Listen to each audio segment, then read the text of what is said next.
तहे दिल से मैं तहे दिल से साजवन सर आपका धन्यवाद करना चाहता हूं, बिकॉज आपने जितने बेहतरीन शब्दों के साथ इस आज के सेशन की स्टार्टिंग करी और ये इंपॉर्टेंस बताई कि क्यों लर्निंग इज बहुत इंपॉर्टेंट है, और अगर हमारे फील्ड के अंदर हम चीजें नहीं सीख रहे हैं तो हम कहीं ना कहीं रॉन्ग ट्रैक पे जा रहे हैं।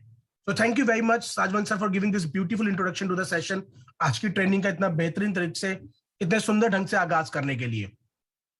तो चलिए दोस्त, आज की बातचीत की शुरुआत करते हैं और हम बिल्कुल आज प्रयास करेंगे। लास्ट टाइम थोड़ा सा जो है चीजें हम ऑफ ट्रैक, मतलब ऑफ ट्रैक तो नहीं बोलूंगा, हम थोड़ा सा चीजों को थोड़ा सा वक्त से हम आगे निकल गए थे। कोशिश करेंगे कि आज 100% टाइम पे रहें और नेक्स्ट 60 to 70 मिनट्स के अंदर हम आज के सेशन को कंप्लीट करें। और आज की बातचीत के अंदर हम कुछ ऐसे चीज बात पे डिस्कस करने वाले हैं जो कि आपका फेथ बिल्ड करने में हेल्प करेगा। माय डियर फ्रेंड, साजवन सर बोल रहे थे कि दुनिया में, जैसे मैं बोलता हूं हमेशा, कि लोग दुनिया में केवल दो ही प्रकार के लोगों से खरीदते हैं, या तो जानकार से या फिर जानकार से। यानी कि या तो वो व्यक्ति आपका नोन होगा या फिर आपको एक्सपर्ट बनना होगा। और बहुत से लोगों को लगता है कि एक्सपर्ट बनने के लिए मुझे कुछ डिफरेंट करने की जरूरत है, कुछ अलग जानने की जरूरत है, मुझे बेसिक्स को समझने की जरूरत नहीं है। मैं यहां पे कोट करना चाहूंगा, एक बहुत बड़े ट्रेनर है, एक बहुत बड़े स्पीकर रहे हैं, शिव खेड़ा जी। कई लोगों ने, आपने उनका नाम सुना होगा। मैं जब पहली बार अपनी जिंदगी में अपनी किताबों को बाद, पढ़ाई की किताबों के बाद जो पहली किताब पढ़ी थी वो उनकी पढ़ी थी, जीत आपकी। और उस किताब में उनका एक ट्रेडमार्क लाइन है कि विजेता कोई अलग काम नहीं करता, विजेता उसी काम को अलग ढंग से करता है। Winners don't do different things, they do things differently. Last time पे भी मैंने बात करी थी कि हमारे को पहिए को री इन्वेंट करने की जरूरत नहीं है, हमारे को बस पहिए को बेहतर करने की जरूरत है। और एक कामयाब व्यक्ति के अंदर, एक नाकामयाब व्यक्ति के अंदर जो सबसे बड़ा डिफरेंस होता है वो होता है फेथ का। वो किस प्रकार अपनी चीजों को लेके बढ़ रहा है। मैंने अपने एक मित्र से एक बार एक लाइन सुनी थी कि आपको जिंदगी जो है ना वो रीप्ले मोड में खेलनी होती है, जिंदगी रीप्ले मोड में चलनी होती है। उसमें क्या था, वो कहते हैं मान लीजिए आपने इंडिया और पाकिस्तान का वर्ल्ड कप फाइनल मैच, या जिस भी गेम को आप बहुत ज्यादा फॉलो करते हैं, अभी फीफा चल रहा है, मान लीजिए फीफा का वर्ल्ड कप है और आप दो टीम्स में से किसी एक टीम को सपोर्ट करते हैं या सपोर्ट नहीं भी करते हो, आप उस इवेंट को लाइव देखने वाले थे, मगर किसी कारणवश कुछ इमरजेंसी आ जाती है और आपको उसको इवेंट को छोड़ के जाना पड़ता है, अब आप उसको लाइव नहीं देख पा रहे। शाम को आपको पता लगता है कि दोनों में से ये टीम ऑलरेडी जीत चुकी है। मैं इंडिया पाकिस्तान का ही एग्जांपल लेके कंटिन्यू कर लेता हूं। आप निकले और रात को, शाम को थोड़ी देर पता लगता है कि बम पटाखों की आवाज बज रही आ रही है, तो आपको समझ में आ जाता है कि इंडिया वर्ल्ड कप जीत चुकी है। मगर आपने, क्योंकि वो चीज लाइव नहीं देखी थी, आप उस लम्हे को जीना चाहते हैं, आप देखना चाहते हैं कि एक्चुअल मैच में हुआ क्या था। तो आप घर आते हैं और उस मैच का रीप्ले देखते हैं, रिकॉर्डेड वर्जन देखते हैं। अब आपसे मैं एक सवाल पूछना चाहता हूं, अपने मन में आंसर दीजिएगा। अब अगर पाकिस्तान की तरफ से कोई छक्का पड़ेगा तो क्या आपके दिल में वैसे ही दुगदुगी होगी जैसी आपको वो लाइव मैच देखते हुए होती? अगर इंडिया का कोई विकेट गिर जाता तो क्या आपको वैसे ही दुगदुगी होती जैसे कि लाइव मैच देखते वक्त होती?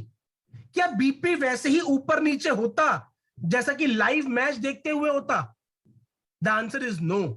क्यों? क्योंकि आपको एंड रिजल्ट पता है, आपको ऑलरेडी पता है कि इंडिया जीत चुकी है, आपको इस बारे में जानकारी है कि रिजल्ट क्या है। अब तो आप केवल अपने मनोरंजन के लिए, अपने उसके लिए उस मैच का रीप्ले देख रहे हैं। Same way my dear friend, हमें अपनी जिंदगी को 3 साल आगे, 5 साल आगे का रीप्ले देखना है। हमें पता होना चाहिए कि मैं जिस रास्ते पे चल रहा हूं उस पे चलकर मैं अपनी मंजिल को ऑलरेडी पा चुका हूं। अब तो मैं केवल उसको बैक में आकर उसका रीप्ले देख रहा हूं। मैं जो डेली बेसिस पर स्ट्रगल कर रहा हूं, ये तो रीप्ले चल रहा है। मैच तो मैं जीत चुका हूं। ये जो मैं एजुकेशन ले रहा हूं, ये तो रीप्ले चल रहा है, मैं मैच जीत चुका हूं। जब हम उस फेथ के साथ बेसिक इंफॉर्मेशन को, बेसिक नॉलेज को लोगों तक पहुंचाते हैं, तब लोग हमारे साथ जुड़ते हैं। एक जानकार में और जानकार में केवल 5 किताबों का अंतर है। क्या जानते इस बात को कि एक एक्सपर्ट, अगर आप अपने फील्ड की केवल 5 किताबें आप पढ़ लें, तो आप उस फील्ड के टॉप 10% लोगों में आ जाते हैं। 10%, क्योंकि 90% लोग कभी अपने फील्ड के बारे में कुछ पढ़ते ही नहीं। वो लाइफ को बस लेके चल रहे होते, अच्छा जितना मिल गया मिल गया। वो कभी जाकर प्रोएक्टिवली उस चीज को समझने की कोशिश करते ही नहीं कि एग्जैक्टली मेरे फील्ड में हो क्या रहा है, मेरी फील्ड में चल क्या रहा है। सो माय डियर फ्रेंड, ये जो ट्रेनिंग्स हैं, ये बस केवल एक कोशिश है कि आपको उस लेवल ऑफ एक्सपर्टीज की तरफ लेके जाया जा सके। सबसे पहले हमारे बेसिक्स क्लियर होने चाहिए, हमारे को अपने प्रोजेक्ट पर फेथ होना चाहिए। क्योंकि बहुत सारे लोग मुझे भी फील्ड पे मिलते हैं। मैं आपको बताना चाहता हूं, जब मैं इस फील्ड में वेब 3.0 इंडस्ट्री के फील्ड में नया नया आया और मैं लोगों के साथ शेयर करता था कि भाई हमारी खुद की ब्लॉकचेन है, तो सामने से जवाब मिलता था उसका क्या है, वो तो कोई भी बना लेता है। पर धीरे धीरे धीरे धीरे समझ में आया ये इतना आसान नहीं है। इकोसिस्टम को खड़ा करना इतना आसान नहीं है। अगर कोई व्यक्ति अपना मकान बना ही सकता है, तो फिर किराए के मकान में रह ही क्यों रहा है, फिर बना ही ले। सो माय डियर फ्रेंड, हमारे को ज्यादा जानकारी नहीं चाहिए, पर जितनी जानकारी चाहिए वो पूरी चाहिए। मेरा रिकॉर्ड रहा है, मैं कभी भी अपने एग्जाम में 100% जानकारी, 100% तैयारी करके कभी नहीं गया।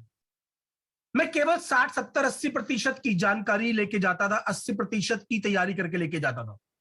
मगर उन 80% को मैं इस प्रकार से तैयार करके लेके जाता था कि उस 80% में से फिर कुछ भी पूछ लो, फिर वो मुझको आता है। अगर वो 70% में से कोई भी क्वेश्चन आया है, वो नहीं छोड़ूंगा, वो मुझे आता है। सब कुछ मुझे नहीं पता होता था, बट जो पता होता था वो 100% पता होता था। So my dear friend, daily basis पे जो हमारी जूम होती है और ये जो ट्रेनिंग का दोबारा से हमने चीजों को स्टार्ट किया है, ये केवल ये चीज है कि आपको कुछ बेसिक जानकारियां बार बार बार बार बार बार मिलती रहे। बिकॉज रेपिटेशन ही किसी भी इंफॉर्मेशन को हमारे दिमाग में पक्का करता है। बार बार A for apple, A for apple, A for apple, A for apple, A for apple, A for apple बोल बोलकर, सुन सुनकर आज एप्पल को देखते ही हमारे दिमाग में आता है ए फॉर एप्पल। ये बहुत इंपॉर्टेंट है माय डियर फ्रेंड, कि हम कुछ जानकारी को बार बार बार बार बार बार ले, ताकि हम अपने फील्ड के 90% लोगों में से आगे आ जाए। और जब किसी व्यक्ति को चयन करना हो कि मुझे इनमें से किसके साथ काम करना है, तो उसकी तरफ जाए, आपकी तरफ जाए। तो ये बहुत इंपॉर्टेंट है माय डियर फ्रेंड। और आज हम शॉर्ट में, बेसिक में समझेंगे कि किस प्रकार हमारे जो ऑर्गेनाइजेशन है वो एक स्ट्रॉन्ग, स्टेबल ऑर्गेनाइजेशन है। और उसके बाद इससे जुड़ी हुई जो आपके सवाल होंगे, इस आज की प्रेजेंटेशन से जुड़े हुए जो सवाल होंगे, कुछ बातचीत होंगी, उसको हम लेंगे। और उसके बाद इस वीडियो को हमारे YouTube चैनल पे अपलोड कर दिया जाएगा। और मेरी एक रिक्वेस्ट भी होगी, मैं शुरुआत में रिक्वेस्ट इसलिए कर रहा हूं क्योंकि पता नहीं कहीं बाद में मुझे ध्यान ना रहे, और बाद में अगर ध्यान रहेगा दोबारा रिमाइंड करवाऊंगा आपको। आप इस वीडियो के जाके कमेंट बॉक्स में जरूर डालिएगा कि क्या आपको किसी और टॉपिक पर, वो कौन सा टॉपिक है जिसपे आप चाहते हैं कि आपको ट्रेनिंग दी जाए, वो टॉपिक ट्रेनिंग में कवर किया जाए। तो सब्सिक्वेंट जो ट्रेनिंग्स होंगी वो हम आपके कमेंट्स को पढ़कर, चीजों को सुनकर, समझकर उन टॉपिक्स पर लेकर आएंगे जिन टॉपिक्स पर आप चाहते हैं कि आप ट्रेनिंग लें, आप और बेहतर बने। उन चीजों को हम लेके आएंगे। तो चलिए आज की हम बातचीत करते हैं कि मीथर नेक्सा राइस के प्रोजेक्ट में क्या है, Meethar Nexa Rise, what to expect and why, कि क्या हम एक्सपेक्ट कर सकते हैं इस प्रोजेक्ट से अपनी जिंदगी के अंदर, क्या हम एक्सपेक्ट कर सकते हैं भविष्य के अंदर, क्या मुझे पूरे भरोसे के साथ इस प्रोजेक्ट पे एनर्जी लगा के काम करना चाहिए, क्या मैं अपने इस प्रोजेक्ट के साथ अपना कैरियर देख सकता हूं। माय डियर फ्रेंड, हमारी टेक्नोलॉजी के अंदर एक बात बोली जाती है मॉन्की लीडर्स। साजवन सर उसको बड़ा अच्छा एक्सप्लेन करते हैं कि उनके अंदर वो क्या रीजन होती है। मैं दोबारा से उस शब्द को भूल जाता हूं, सर अगर मैं गलत बोलूं तो मुझे डेफिनेटली करेक्ट कर लीजिएगा। Cybernetic, I think cybernetic. Sajwan sir हमेशा बताते हैं कि जिस तरह से पेंडुलम होती है ना, आप पेंडुलम को एक तरफ ले जाकर छोड़ेंगे तो वो आगे बढ़कर दूसरी तरफ उतना ही दूर तक जाएगी। तो कुछ लोगों की आदत क्या होती है, वो हर 3 महीने में, 6 महीने में, साल के अंदर उनकी नेचर बनी हुई है कि सब कुछ अच्छा भी चल रहा होगा ना, तब भी उन्होंने उस प्रोजेक्ट में खोट ढूंढकर कहीं ना कहीं कूद जाना है, और फिर जिस प्रोजेक्ट की पहले वो कसमें खा रहे थे उसी प्रोजेक्ट की कमियां गाना चालू करती है। माय डियर फ्रेंड, मैं एक बात बिल्कुल शुरुआत में बोलना चाहता हूं कि क्या हम परफेक्ट है? नहीं। अगर कोई मुझसे पूछे क्या अनुराग गया परफेक्ट है? नहीं। क्या वीरेंद्र साजवन जी परफेक्ट है? नहीं। क्या मीथर नेक्सा राइस परफेक्ट है? नहीं। पर मुझे एक बात बताइए, क्या दुनिया की कोई एक कंपनी है जो आज परफेक्शन पे है? आज आईफोन 14 लॉन्च हो चुका है, 14 प्रो लॉन्च हो चुका है। अगर ये परफेक्ट है तो आईफोन 15 फिर कभी नहीं आना चाहिए, क्योंकि ये तो परफेक्ट हो चुका है। इस पर डेवलपमेंट का तो कोई स्कोप ही नहीं है, ये आगे आना ही नहीं चाहिए। फिर अगर विंडोज के सॉफ्टवेयर परफेक्ट हो चुके हैं तो उन पे कोई अपग्रेड कभी नहीं आना चाहिए, क्योंकि वो परफेक्शन हासिल कर चुके हैं। So my dear friend, perfection is never achieved, but you can always strive for it. Perfection कभी भी आप पा नहीं पाएंगे, मगर परफेक्शन की कोशिश करते जाइए, क्योंकि वो आपको हर बार बेहतर होने के लिए इंस्पायर करेगी। अगर आपने उस प्रोसेस को भी छोड़ दिया तो आप कभी बेहतर नहीं होंगे। So perfection is never achieved, but you can always strive for it. And my dear friend, मैं हमेशा एक बात बोलता हूं कि अगर आपने किसी प्रोजेक्ट को इवैल्यूएट करना है तो ये देखिए कि क्या वो अपने 3 महीने पहले वाले वर्जन से बेहतर हुआ है या नहीं हुआ। क्योंकि 90 दिन किसी भी चीज को करने में लगते हैं। 90 डेज में हमारे सरखून का ब्लड चेंज हो जाता है, शरीर का सेल्स नए बन जाते हैं। 90 डेज में सीजन बदल जाता है। तो 90 दिन किसी भी काम को करने के लिए लगते हैं। तो पीछे जाइए 90 दिन और देखिए कि क्या ये प्रोजेक्ट बेहतर हो रहा है, क्या ये प्रोजेक्ट प्रोग्रेस कर रहा है, क्या ये प्रोजेक्ट पिछले वाले इसके मुकाबले नेक्स्ट वर्जन पर गया है। If the answer is yes, my dear friend, आप बिल्कुल सही जगह पर हैं। पूरे दिल से मेहनत करते रहिए। मैं ऐसा कोई दावा नहीं करूंगा आपके बिहाफ पर कि यस ये परफेक्ट है, ये आकलन मैं आप पे छोड़ता हूं। मैं केवल आपको वो इंफॉर्मेशन दूंगा जिसके जरिए आप वो आकलन कर पाए, आप उस चीज को देख पाए, आप उस चीज को चेक कर पाए। क्योंकि मैं हर बार बोलता हूं कि मेरे पिताजी एक बात बोलते हैं कि चावलों के दानों को पूरा खाने की जरूरत नहीं होती, एक दाना उठा के अगर हम खा लेते हैं तो हमें पता लग जाता है चावल कच्चे हैं या पक्के हैं। तो चलिए माय डियर फ्रेंड, आज की बातचीत करते हैं Meethar Nexa Rise, what to expect and why. सबसे पहले हम समझते हैं कि ये जो करंट फेज ऑफ वेब 3.0 है, ये बढ़ना कैसे चला हुआ, ये शुरुआत कैसे हुई।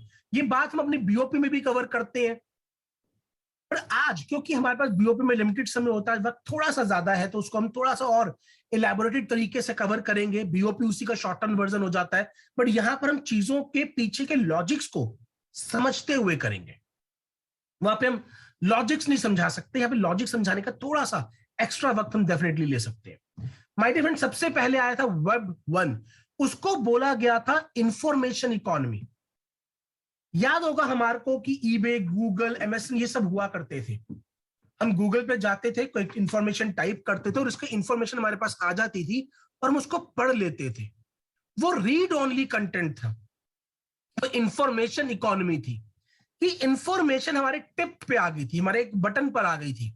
मुझे कुछ भी सर्च करना है तो मैं इमीडिएटली गूगल पे जाता था और वहां से मुझे वो इंफॉर्मेशन मिल जाती थी।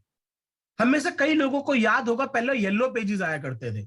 अगर मुझे किसी प्लम्बर का नंबर ढूंढना है तो मैं जाता था, येलो पेज उठाता था और येलो पेज में प्लम्बर ढूंढता था।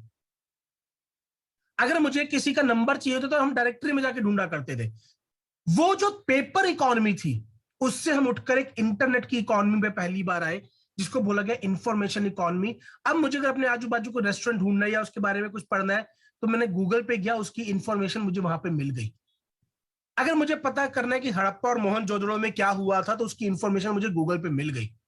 अगर मुझे पता करना है नेल्सन मंडेला ने कब क्या किया, नेल्सन मंडेला जिन्हें कौन सी क्रांति लेकर आए, मैं गूगल पे गया, सर्च किया, मुझे इंफॉर्मेशन मिल गई। वो थी इंफॉर्मेशन इकोनॉमी। मगर उस इंफॉर्मेशन में मेरा कोई कंट्रीब्यूशन नहीं था, मेरा कोई कंट्रीब्यूशन नहीं था। कंट्रीब्यूशन एक सेंट्रल एजेंसी का था, मैं केवल उसका कंज्यूमर था। I was just the consumer. मेरा उसमें अंदर कोई कंट्रीब्यूशन नहीं हुआ करता। फिर हम उस स्टेज से गुजरे और आए हम वेब 2 पर, वो प्लेटफॉर्म जो अभी भी चल रहे हैं और इसको बोला गया प्लेटफॉर्म इकोनॉमी। अलग अलग लोगों को एक प्लेटफॉर्म मिला जहां पे जाके वो अपनी बात कह सकते हैं, अपनी बात रख सकते हैं, वो अपनी इंफॉर्मेशन, अपने हिस्से की इंफॉर्मेशन, अपने साइट की स्टोरी बता सकते हैं। अगर कोई कुछ कहना चाहता है तो जाके कह सकता है, वो फेसबुक पे जाके पोस्ट कर सकता है, वो ट्विटर पे जाके वीडियो बना सकता है, वो इंस्टाग्राम पे जाके अपनी फोटोग्राफ अपलोड कर सकता है, वो उबर पे जाकर अपनी रिव्यूज दे सकता है, वो गूगल पे जाकर अपना रिव्यू लिख सकता है, वो ट्विटर पे जाके अपना मैसेज दुनिया से शेयर कर सकता है, वो यूट्यूब पे चैनल बनाकर अपने बारे में, अपनी अच्छाइयों के बारे में, अपनी बुराई के जो शेयर करना चाहते हैं वो कर सकता है। ये टाइम था रीड और राइट का। हमारे को भी हक मिल गया कि हम भी अपनी बातचीत कह सकते हैं। हमें भी वोटिंग राइट्स मिल गए। मैं एक तरीके से बोलूंगा कि वोटिंग राइट्स मिल गए। मैं किसी के कंटेंट पर लाइक और डिसलाइक कर सकता हूं कि मुझे पसंद आया या नहीं पसंद नहीं आया। मैं ये चूज कर सकता हूं मुझे कंटेंट देखना है या नहीं देखना। आज हम फेसबुक पे जाते तो आ जाता है अनफॉलो, अगर आपको ये पसंद नहीं आ रहा अनफॉलो, आप, हमारे पास चॉइस है। सो मुझे ज्यादा पावर मिली, मुझे और ज्यादा पावर मिली अपनी बात को व्यक्त करने के लिए, अपनी चीजों को रखने के लिए। और अब जो अगला फेज आने वाला है जिसके बारे में बात करते हैं कि हम वेब 3.0 इकोनॉमी के अंदर है माय डियर फ्रेंड, उसकी जो शुरुआत हुई, उसकी जो चीजें होना स्टार्ट हुई, वो है अब ओनरशिप इकोनॉमी। अब मैं मेरे कंटेंट का, मेरे प्लेटफॉर्म का ओनर भी हूं। पहले मैं सिर्फ किराएदार की तरह काम कर रहा हूं, यूट्यूब के ऊपर मैं किराएदार की तरह काम कर रहा हूं। मैंने डाला, उस कंटेंट को चलाएगा, चलाने के बाद उस कंटेंट पे मुझे व्यूज आएंगे, पर वो जब चाहे मेरे उस कंटेंट को ब्लॉक कर सकता है, वो रोक सकता है।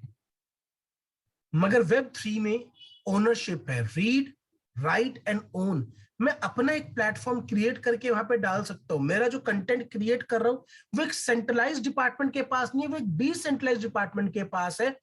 और उसको ऐसे ही ब्लॉक नहीं किया जा सकता, उसको ऐसे ही हटाया नहीं जा सकता। वो मेरा अधिकार क्षेत्र है। And this is web 3.0। ये इंटरनेट का ही नेक्स्ट फेज है।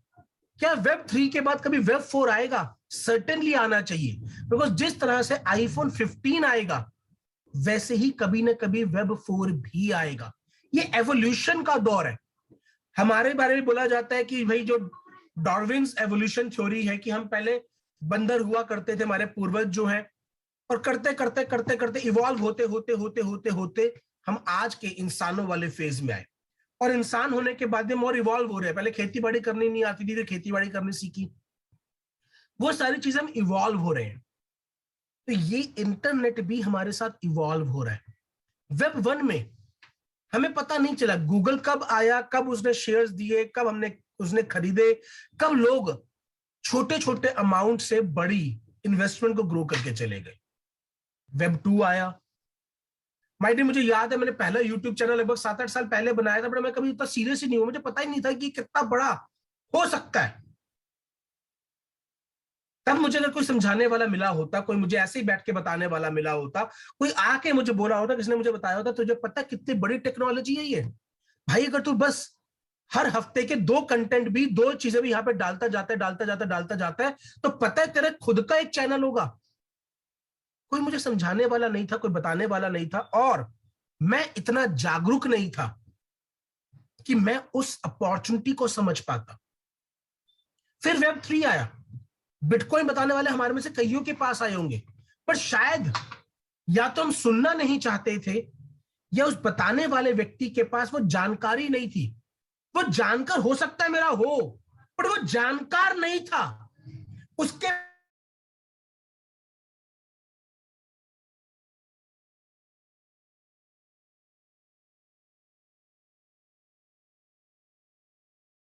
उस पर भरोसा नहीं किया। मजेदार बात तो यह है कि जिस व्यक्ति ने मुझे इस बारे में बताया था, कुछ समय के बाद खुद उसने उस पर भरोसा नहीं किया, और जो व्यू मुझे वो दिखा रहा था, उससे कहीं पहले वो उसको छोड़ के चला गया। So my dear friend, information awareness को सुदृढ़ करने के लिए हमारे को लगातार उस इंफॉर्मेशन से कनेक्टेड रहना पड़ता है, तब हम सुदृढ़ बनते हैं। मोबाइल फोन को एक बार चार्ज करके काम नहीं चलता, बार बार चार्ज करना पड़ता है। अब मोबाइल फोन बोले भाई ये क्या मजाक है, डेली वही चार्जर लगा देते हो मेरे साथ।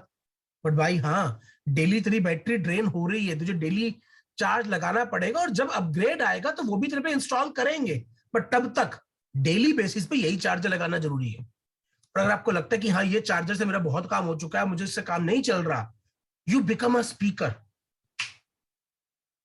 You want to present this PPT, आपको लगता है, आप आइए, will give you the opportunity, आप प्रेजेंट कीजिए, और हम बहुत खुश होंगे। We will be looking forward कि कुछ ऐसे स्पीकर्स निकल कर आए जो हमारी जगह पर, इस जगह पर बैठ के ट्रेनिंग है, बिकॉज वो आपकी डेवलपमेंट है। और इस बात को भी आप कमेंट बॉक्स में डाल सकते हैं कि I want to be one. शुरुआत आप बीओपी से कर सकते हैं, बट उसके लिए भी आपका एटलीस्ट मैनेजर लेवल का होना जरूरी है। You need to first prove yourself on the field, and then you will get the platform. आगे चलते हैं my dear friend, elements of Web 3 क्या है। ये हम बीओपी में मैं हमेशा फोटोग्राफ सर्च करके दिखाता हूं, यहां पे मैं आपको लिख के बता रहा हूं। सबसे पहला एलिमेंट है ब्लॉकचेन। जिस प्रकार से इंटरनेट Web 2 की बैकबोन है, ठीक वैसे ही ब्लॉकचेन Web 3 की बैकबोन है। अब में से बहुत सारे लोगों में बहुत बार न्यूज आती होगी कि गवर्नमेंट कह रही क्रिप्टो बैन कर देंगे, फलाना कर देंगे, ढिमकाना कर देंगे। ऐसी बहुत सारी नेगेटिव न्यूज बीच बीच में आती रहती है, फियर वाली न्यूज आती रहती है। पर माय डियर फ्रेंड, ये all these news are sponsored news. इस बात को आज समझ लीजिएगा, ये स्पॉन्सर्ड न्यूज होती है माय डियर फ्रेंड, बिकॉज जो बड़ी वेल्स बैठी हैं, हर मार्केट में छोटी छोटी मछलियां भी होती है और बड़ी वेल्स भी होती है। बड़ी वेल्स कैसे प्रॉफिट कमाती है, जब वो कम दाम पे खरीदती है और बड़े पे बेचती है। तो बड़ी वेल्स के पास वो रिसोर्सेज होते हैं कि वो एक न्यूज देकर मार्केट को पैनिक सिचुएशन में ला सकती है। उनके पास वो रिसोर्सेज हैं माय डियर फ्रेंड, वो रिसोर्सेज हैं। और जब मार्केट पैनिक में आती है और हम अपनी चीजों को बेचते हैं, तो कोई दूसरा खरीद रहा होता है, और वो जो खरीदने वाला होता है वो वही व्यक्ति होता है जो कल को पॉजिटिव न्यूज देख के वापस मार्केट को ऊपर लेके जाने वाला है। इस गेम को आपको समझना होगा। ये गेम हर जगह खेली जाती है, ये स्टॉक मार्केट में खेली जाती है, ये कमोडिटी मार्केट में खेली जाती है, ये फॉरेक्स मार्केट में खेली जाती है। और इस दौरान कंपनीज अपनी अपनी डेवलपमेंट करती चली जाती है। टाटा तो एक बहुत बेहतरीन कंपनी है, रिलायंस एक बहुत अच्छी कंपनी है, उनके बहुत स्ट्रांग प्रिंसिपल्स वगैरह हैं, खासकर टाटा के तो हैं। फिर क्यों टाटा का शेयर नीचे आ जाता है? ऐसा होता है ना कि जब मार्केट डाउन होती तो टाटा का भी शेयर नीचे आ जाता है। टाटा ने तो कुछ गलत नहीं किया, मगर ये क्या है, ये एक न्यूज है, ये एक एक्सपेक्टेशन है कि इतने दौर में ऐसा होगा। तो उस समय पे टाटा का भी शेयर नीचे आता है सर।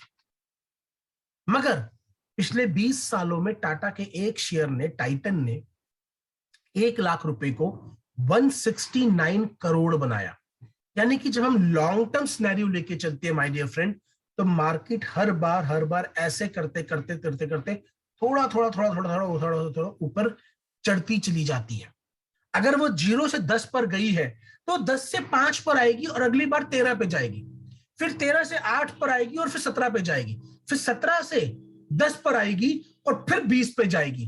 तो वो हर बार स्टेप, सीढ़ियों की तरह 2 कदम ऊपर 1 कदम नीचे, 2 कदम ऊपर 1 कदम नीचे, 2 कदम ऊपर 1 कदम नीचे, 2 कदम ऊपर 1 कदम नीचे करके चढ़ती जाती है। पर उसके लिए हम आज कुछ बातें करेंगे कि ये चीज जेन्युइनली हो रही है या स्पॉन्सर्ड तरीके से हो रही है, इसको भी आपको समझना जरूरी है। तो एलिमेंट्स ऑफ वेब 3.0 में जो सबसे पहले आती है वो आती है ब्लॉकचेन, जो कि बैकबोन है। माय डियर फ्रेंड, हमने बहुत बार क्रिप्टो के बारे में नेगेटिव न्यूज सुनी हो सकती है, पर ब्लॉकचेन टेक्नोलॉजी पे आप ध्यान दीजिएगा, आपको कभी भी कोई भी नेगेटिव न्यूज सुनने को नहीं मिली होगी। कोई नेगेटिव न्यूज सुनने को आपको नहीं मिली होगी माय डियर फ्रेंड। क्यों? क्योंकि ब्लॉकचेन वो टेक्नोलॉजी है जिसपे भविष्य का निर्माण होने जाना है। और ये चीज आप गूगल पे जाके देख भी सकते हैं, मैं कुछ चीज आपको सर्च करके आज दिखाऊंगा भी। Crypto, crypto my dear friend आज के दौर में केवल और केवल ब्लॉकचेन के ऊपर चलने वाला एक एप्लीकेशन बन गया है। बहुत कम लोगों को पता होगा, जो एक बात का डिफरेंस मैं आपको बताने जा रहा हूं, बहुत ध्यान से सुनिएगा। बिटकॉइन में और दुनिया की बाकी सभी क्रिप्टो करेंसी में एक बेसिक डिफरेंस है। वो ट्रांजैक्शन पर सेकंड नहीं है, वो ब्लॉकचेन की टेक्नोलॉजी नहीं है, वो एक बेसिक डिफरेंस है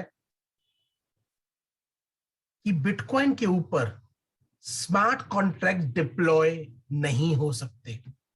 बिटकॉइन की ब्लॉकचेन पे स्मार्ट कॉन्ट्रैक्ट्स डिप्लॉय नहीं किए जा सकते।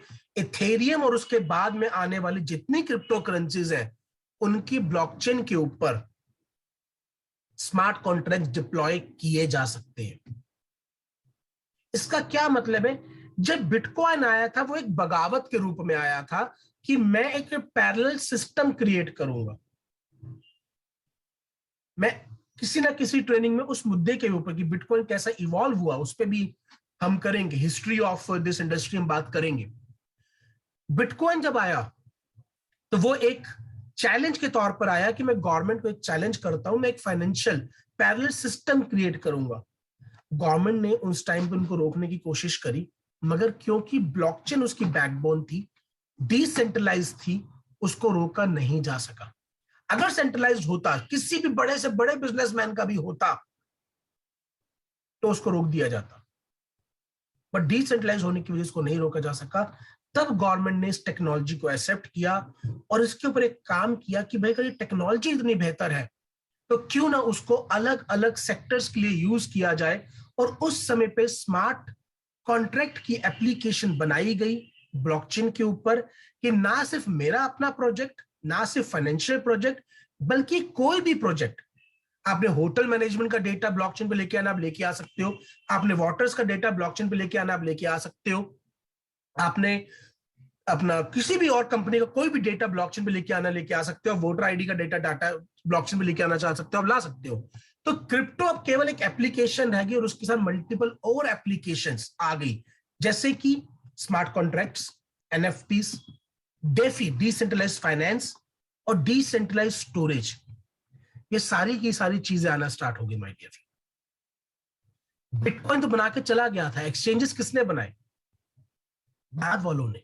जब गवर्नमेंट ने इस टेक्नोलॉजी को एक्सेप्ट कर लिया तो कहा कि यार बात ठीक है, टेक्नोलॉजी बढ़िया है और इसको हम यूज कर सकते हैं। तो ये 6 एलिमेंट्स, 1 2 3 4 5 6 एलिमेंट्स हैं जो कि माय डियर फ्रेंड वेब 3.0 का पार्ट है।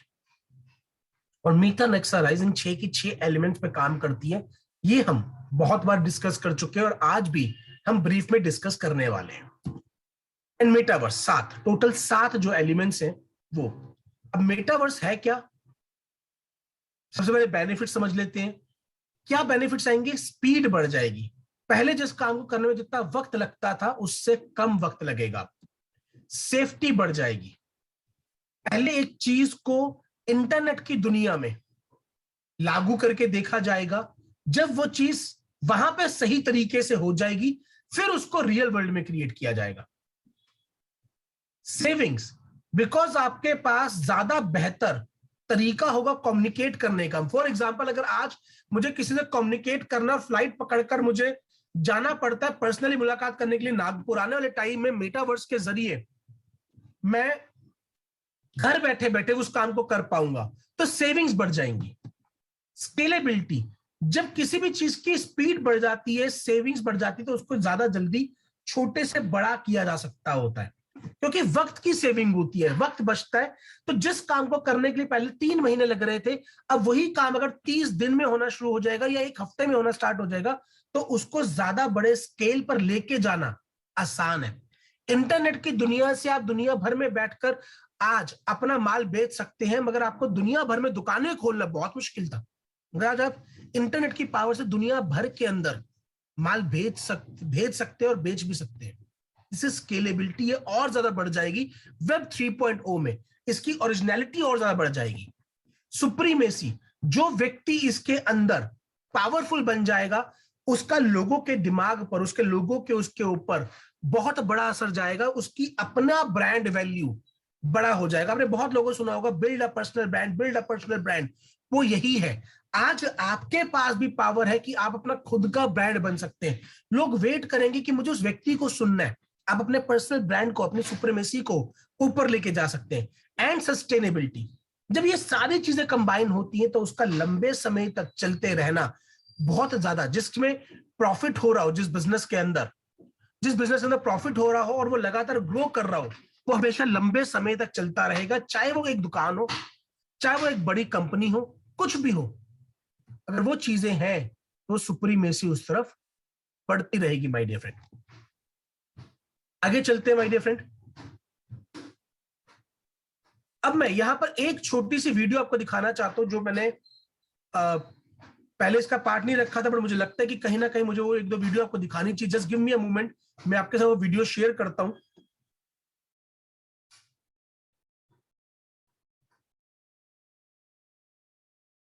Recording in progress.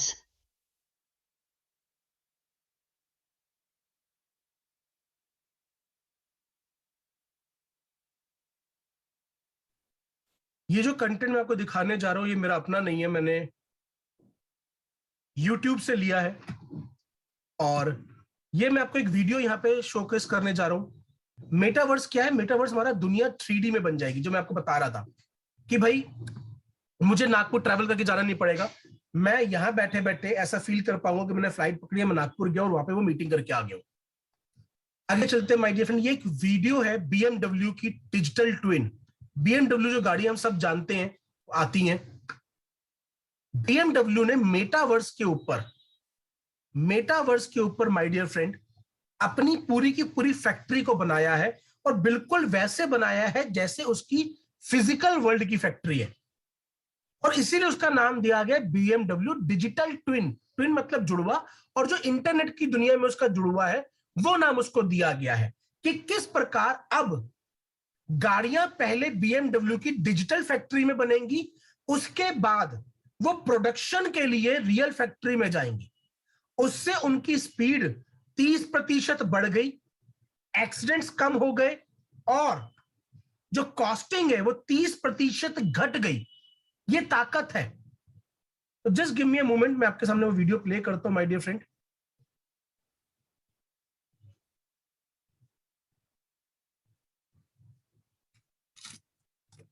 Welcome to BMW Production, Jensen. I'm pleased to show you why BMW sets the standards for innovation and flexibility. Our collaboration with NVIDIA Omniverse and NVIDIA AI leads into a new era of digitalization of automobile production. Fantastic to be with you, Milan. I'm excited to do this virtual factory visit with you. We are inside the digital twin of BMW's assembly system, powered by Omniverse. For the first time, we are able to have our entire factory in simulation. Reallusion's character creator connector for Omniverse is populating BMW's digital twin factories. The need for digital humans is vast and can really be used to demonstrate some pretty important data. And so our aim is to be able to make digital humans accessible to everyone. We helped BMW generate 120 digital humans for their factory simulation in Omniverse. It was important that we showcase a diversity in the workforce, so the digital humans all were unique in their looks, truly reflecting the workforce at BMW. Character Creator enables unique digital human design, starting with a base, add more skin details, or even a final uniform to the look. At the end, you can deploy all of this to Omniverse utilizing the USD file format and Character Creator 3 connector.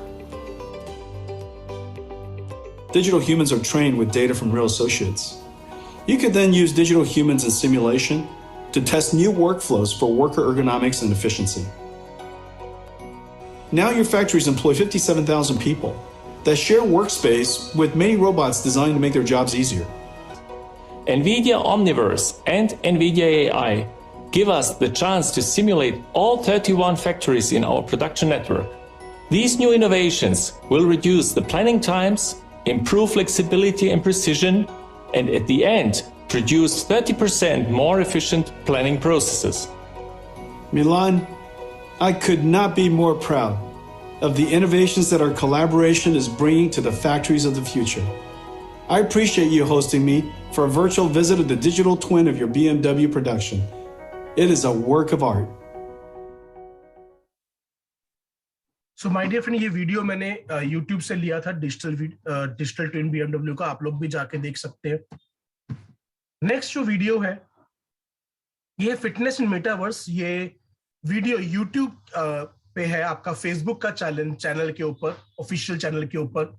और जब Facebook ने अपने नाम को Meta किया था, उस समय पे उन्होंने बताया था कि भविष्य में आपको फिटनेस के लिए जिम जाने की जरूरत नहीं है, आप घर बैठे बैठे किस प्रकार से आप फिटनेस ले सकते हैं। जैसे हम बचपन में वीडियो गेम खेला करते थे, वैसे हम एक एआई पहनेंगे और हम उसमें से सीन सेलेक्ट कर पाएंगे कि मुझे इस पर्टिकुलर ओपोनेंट के साथ बॉक्सिंग करनी है, मैं अपनी बॉक्सिंग कर रहा हूँ और मुझे वो दिख रहा होगा कि मैं उस ओपोनेंट के साथ बॉक्सिंग कर रहा हूँ। तो मैं आपको वो वीडियो दिखाना चाहता हूँ यहाँ पर।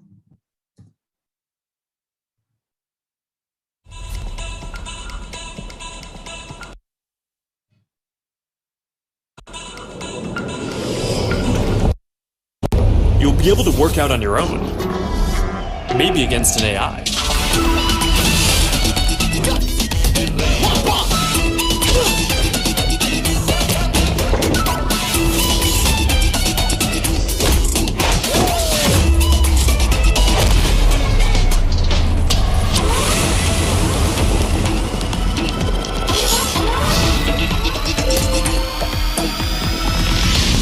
Maybe you'll get some friends together for some 3-on-3. Maybe play pickup with people on the other side of the world.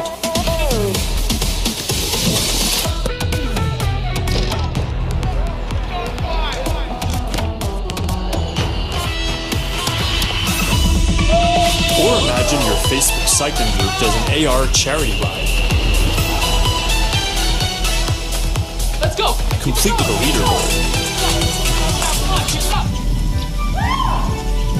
Maybe you'll be able to train with the best, like you're right there with them. Like Lee Kiefer, Olympic gold medalist. On guard. Fence.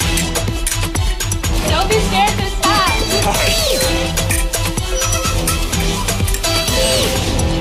You seem like a natural. Whoa. Alright, that's a little too realistic. See you later, Lee. That was fun. Good job, Mark.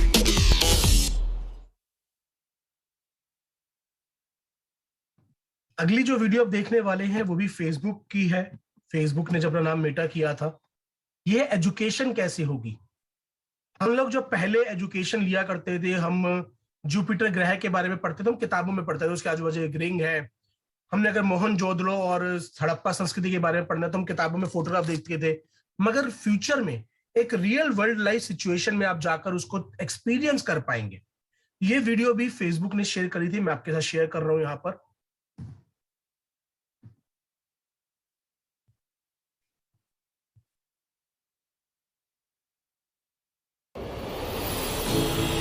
So, we're gonna have an astrophysicist in the family. Actually, I have to write this paper. Will you help me? Let's take a closer look. What part of the solar system are we talking about? Saturn. If you were taking astrophysics, you could study in the metaverse. Did you know the rings are made up of billions of icy particles? Really? Look at this.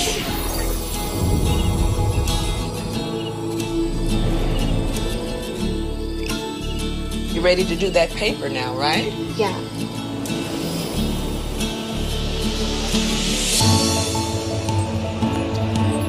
In the metaverse, you'll be able to teleport not just to any place, but any time as well.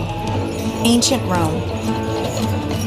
Imagine standing on the streets, hearing the sounds, visiting the markets, to get a sense of the rhythm of life over 2,000 years ago. Imagine learning how the forum was built by actually seeing the forum get built right in front of you.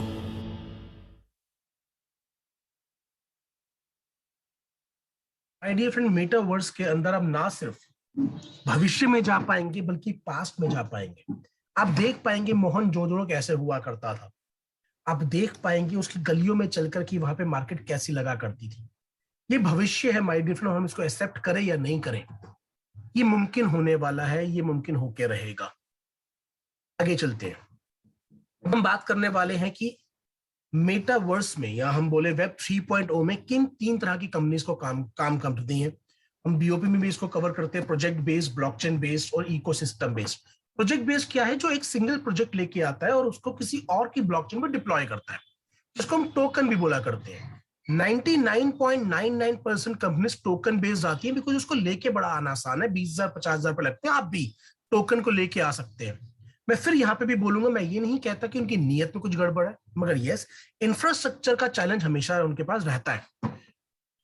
Corona के time पे, जितने आपने कई बार सुना होगा अगर आप BOP attend करते हैं, कोरोना के टाइम पर जितने 5 स्टार होटल बंद हुए उससे कहीं ज्यादा चाय की टपरियां बंद हुई, बिकॉज उनका इंफ्रास्ट्रक्चर उसके मुकाबले कम था, भले ही उनका चाय का टेस्ट बेहतर हो। सो प्रोजेक्ट बेस्ड कंपनीज के अंदर हमेशा एक इंफ्रास्ट्रक्चर का चैलेंज रहता है, और कहीं ना कहीं वो एक मिस इन्फॉर्मेशन लेके मार्केट में जाते हैं कि वो कॉइन है। वो कभी नहीं बताते हम लोग टोकन है, पर आपको कैसे पता लगेगा वो टोकन है या कॉइन है? सिंपल, आपको उनसे ब्लॉकचेन का एड्रेस पूछना है, और अगर वो बोलते हैं हमारा जो है इथेरियम पे रन हो रहा है, बिनांस पे रन हो रहा है, ट्रॉन पे रन हो रहा है, एक्सवाइजेड किसी भी रन हो रहा है, भविष्य में वो लोग बोलेंगे हमारा तो मीथर की ब्लॉकचेन पे रन हो रहा है, तो आप समझ जाइएगा वो लोग टोकन है, वो लोग कॉइन नहीं है, वो टोकन है। वो टाइप 1 कंपनीज है। टाइप 2 कंपनीज क्या है? ब्लॉकचेन बेस्ड, जिनकी खुद की ब्लॉकचेन है। मगर वो कैसे कामयाब होती है? वो दूसरे टोकन्स को इनवाइट करती हैं कि आप लोग आइए, आप लोग हमारे ऊपर टोकन बनाइए, अपनी अपनी कम्युनिटी को बिल्ड कीजिए, और उस कम्युनिटी को जो ट्रांजैक्शन करने के लिए जो कॉइन यूज होगा वो आपको हमारा यूज करना पड़ेगा।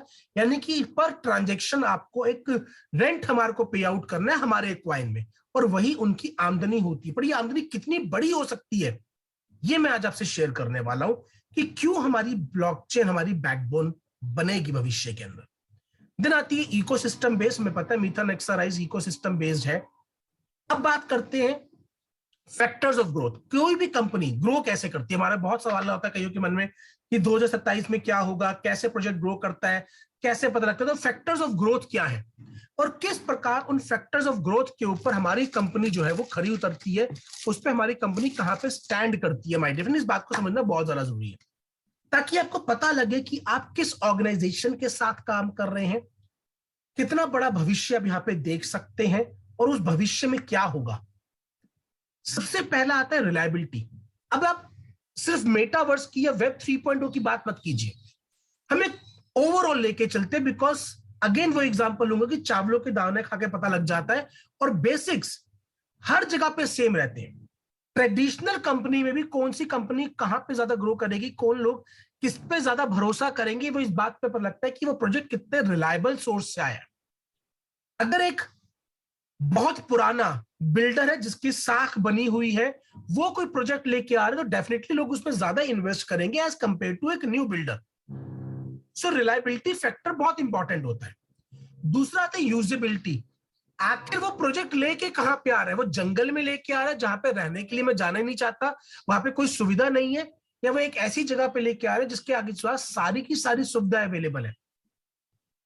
साधवन सर इसका बड़ा अच्छा एग्जांपल देके रखते हैं कि भाई एक जगह ने बड़ा अच्छा सुंदर आपने बनाया, बट ना तो उसमें कोई मंदिर है, ना कोई हॉस्पिटल है, ना स्कूल है, जबकि दूसरी तरफ उतना अच्छा प्रोजेक्ट नहीं बना हुआ पर उसके आसपास सारी चीजें अवेलेबल है। तो आप कहां पे जाना पसंद करेंगे, कहां पे ग्रो करेंगे? जिसकी यूजेबिलिटी है। तो प्रोजेक्ट की यूजेबिलिटी होना चाहिए माय डियर फ्रेंड। पैसा तो, प्राइस तो मैं नॉन यूजेबिलिटी होते हुए भी आर्टिफिशियल तरीके से बढ़ा सकता हूं। एक उदाहरण देके समझाना चाहता हूं। अभी पीछे नींबू के प्राइस बढ़ गए थे, बहुत महंगे हो गए थे नींबू। तो ज्यादातर लोगों से अगर आप पूछेंगे कि भाई नींबू का दाम क्यों बढ़ा, तो उनका एक सिंपल आंसर होगा, सप्लाई और डिमांड का गैप आ गया था। पर मैं आपसे सवाल करना चाहता हूं कि आपने जाके चेक करा कि क्या पिछले 5 साल में जितने नींबू उगते थे क्या उनसे कम उगे हैं? क्या प्रोडक्शन नींबू की कम हुई है? The answer was no. चलो पिछले 5 साल की अगर मैं एवरेज डिमांड कैलकुलेट करूं तो जितनी डिमांड हर साल होती थी क्या उससे बहुत ज्यादा डिमांड बढ़ गई? The answer was no. फिर क्यों फर्क आया? सिर्फ एक वजह से कि नींबू की सप्लाई मार्केट तक नहीं पहुंच पाई। वो किस वजह से नहीं पहुंची? उससे कारण होंगे। बस मार्केट तक पहुंच नहीं पाई, उसे कहीं पीछे रोक लिया गया या वो किसी कारणवश पीछे रुक गई, तो मार्केट में अवेलेबिलिटी नहीं थी, इसलिए मार्केट में डिमांड बढ़ गई, सप्लाई पीछे से आई नहीं थी। मगर ऐसे आप कब तक रोक लेंगे? 1 महीना, 2 महीने, 3 महीने, 4 महीने, फाइनली तो वो नींबू आएंगे ना मार्केट में सर। और जब वो मार्केट में आएंगे तो डिमांड कम रह जाएगी और सप्लाई बढ़ जाएगी और रेट नीचे आ जाएगा। मगर जब यूजेबिलिटी होती है तो लगातार लगातार लगातार लगातार उस चीज के प्राइस बढ़ते जाते हैं माय डियर फ्रेंड। जमीन के दाम नहीं बढ़ते, काम की जमीन के दाम बढ़ते हैं। जंगल की जमीन के दाम नहीं बढ़ रहे जहां पे आप जाके रह नहीं सकते, काम की जमीन के दाम बढ़ते हैं। यूजेबिलिटी होना जरूरी है। तीसरी अवेलेबिलिटी। अब सेविंग्स अकाउंट में आप कुछ भी कर लीजिए पर ज्यादा आपको इंटरेस्ट नहीं मिलने वाला। क्यों? क्योंकि अवेलेबिलिटी बहुत है, जितने मर्जी खोल दो, म्यूचुअल फंड में जितने मर्जी डाल दो। तो स्केर्सिटी नहीं है, बहुत ज्यादा अवेलेबिलिटी है। जिस जगह पे जमीन बहुत अवेलेबल है वहां पे जमीन के दाम नहीं बढ़ रहे। जब जमीन स्केर्सिटी में आ जाती है तब दाम बढ़ते हैं। तो आपके सप्लाई कितनी है क्वाइंस की? ट्रॉन की अगर मैं बात करूं 100 बिलियन सप्लाई है। इथेरियम ने आज तक, ये बहुत कम लोगों को पता होगा, इथेरियम ने आज तक अपने क्वाइंस की सप्लाई डिक्लेयर नहीं करी है। वो कभी भी बढ़ा सकता है, यानी कि जब उसका मन करे वो बढ़ाकर मार्केट को क्रैश कर सकता है खुद ही। बट ये बहुत कम लोगों को पता है कि इथेरियम ने आज तक अपनी सप्लाई डिक्लेयर ही नहीं करी है। अनलिमिटेड सप्लाई है उसकी, वो अभी मार्केट में नहीं लेकर आया, बट जब लेकर आएगा तो ट्रॉन की 100 बिलियन खपे कि नहीं खपेगी। सो अवेलेबिलिटी कितनी है कि इस टाइम पर उस चीज से भी बहुत बड़ा फैक्टर पड़ता है ग्रोथ के ऊपर। एक्सचेंजेबिलिटी, जरूरत पड़ने पर क्या मैं अपने क्वाइन को ले जाके एक्सचेंज कर सकता हूं? क्या लोग उसको खरीदने के लिए तैयार बैठे हैं? क्या उसकी कम्युनिटी इतनी स्ट्रांग है कि वो बिक जाएगा? क्या मैं चाहूं तो उसको यूएसडीटी में कन्वर्ट कर सकता हूं? क्या मैं चाहूं तो उसको आईएनआर में कन्वर्ट करके लेके आ सकता हूं? एक्सचेंजेबिलिटी अगर नया फैक्टर आ जाता है। Then speed of transmission blockchain के ऊपर, बिकॉज जब बाहर वाली कम्युनिटी आएगी, जब वो टोकन बनाने आएंगे तो ये देखेंगे आपकी परफॉर्मेंस कितनी बेहतर है। आपने सब कुछ बहुत अच्छा अच्छा बोला, पर क्या फील्ड पर वो चीज वैसी परफॉर्म कर रही है? तो स्पीड ऑफ ट्रांसमिशन बहुत इंपॉर्टेंट है, ट्रांजैक्शन पर सेकंड की जो स्पीड है। देन स्केलेबिलिटी, आप कितना प्रोजेक्ट को बड़ा लेके जाने पे काम कर रहे हैं, आपका विजन कितना बड़ा है, आप कितना दूर तक देख पा रहे हैं, आप कितना बड़ा प्लेटफॉर्म क्रिएट करना चाहते हैं, आप कितने बड़े फैक्टर्स पे काम कर रहे हैं। जो मैं हमेशा बोलता हूं, मीटर नेक्साइज सातों के सातों एलिमेंट्स पे काम कर रही है। तो आपकी स्केल कितना बड़ा है, कितना बड़े स्केल पे जा रहे हैं। And last and the most important, community, आपके साथ जुड़ने वाले लोगों पे आपको कितना भरोसा है। जो लोग आपके साथ खड़े हैं, क्या वो लोग आप पे भरोसा करते हैं? क्या वो लोग आपके साथ दूर तक चलने को तैयार हैं? वो जो है ये फैक्टर्स ऑफ ग्रोथ है my dear friend, 7 factors of growth. अब हम एक एक करके देखते हैं कि इस पे हमारा प्रोजेक्ट कहां पे स्टैंड करता है। सबसे पहला फैक्टर था रिलायबिलिटी। मीटर इकोनॉमिक सिस्टम को हम चेक करते हैं। अगर मैं रिलायबिलिटी की बात करूं तो अगर आपने हमारी बीओपी में भी आए होंगे तो we are the only organization जो सेकंड स्लाइड पर स्टार्ट करते डिस्क्लेमर के साथ कि भाई ये कोई रातों रात अमीर होने की स्कीम नहीं है, ये कोई गारंटी वाली स्कीम नहीं है। क्यों? क्योंकि हम ईमानदारी से काम करना चाहते हैं, हम सच्चाई से काम करना चाहते हैं। हम किसी भी व्यक्ति को गलत जानकारी देकर माय डियर फ्रेंड इस सिस्टम में नहीं लाना चाहते। हो सकता है किसी छोटी सोच के व्यक्ति ने किसी नए व्यक्ति को गलत जानकारी देकर गलत बात बताकर वहां पे ले आया हो, बीओपी में ले आया हो, but as a system company इस काम को नहीं करना चाहती। इसीलिए सबसे पहली स्लाइड डिस्क्लेमर से स्टार्ट की जाती है कि भाई जो पास्ट रिकॉर्ड्स है वो है, मगर भविष्य में जरूरी नहीं है वैसा ही हो। So it's a risk factor. आप किसी भी सीनियर लीडर से बात करेंगे, किसी से भी बात करेंगे, वो कभी भी आपको इस बात पर नहीं बोलेगा, वो उससे आपको सच्चा जवाब मिलेगा।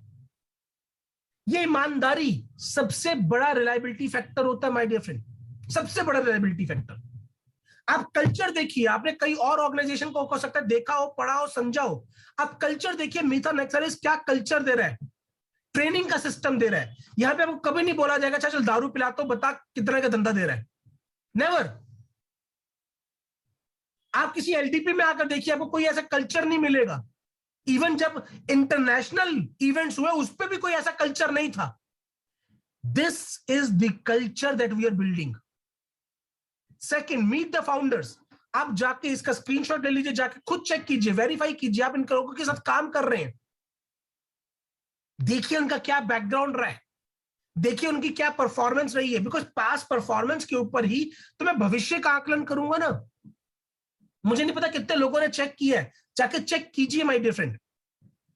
उनके बोले हुए शब्दों को सुनिए, देखिए वो क्या बात करते हैं, क्या कम्युनिकेट करते हैं। मैं बहुत खुशकिस्मत महसूस करता हूं अपने आप को कि लिजू थॉमस जी के साथ मुझे 14 दिन ट्रैवल करने का मौका मिला। मैं पर्सनली उनके साथ बातचीत कर पाया, उनसे सीख पाया। आप बिजनेस फ्रॉम होम पे जाके चेक कीजिए नेक्साराइज के बारे में क्या बातें बताई गई है, जो हमारा नेक्साराइज मीथर है उसके बारे में क्या चीजें बोली गई हमारे क्लब चीजों में।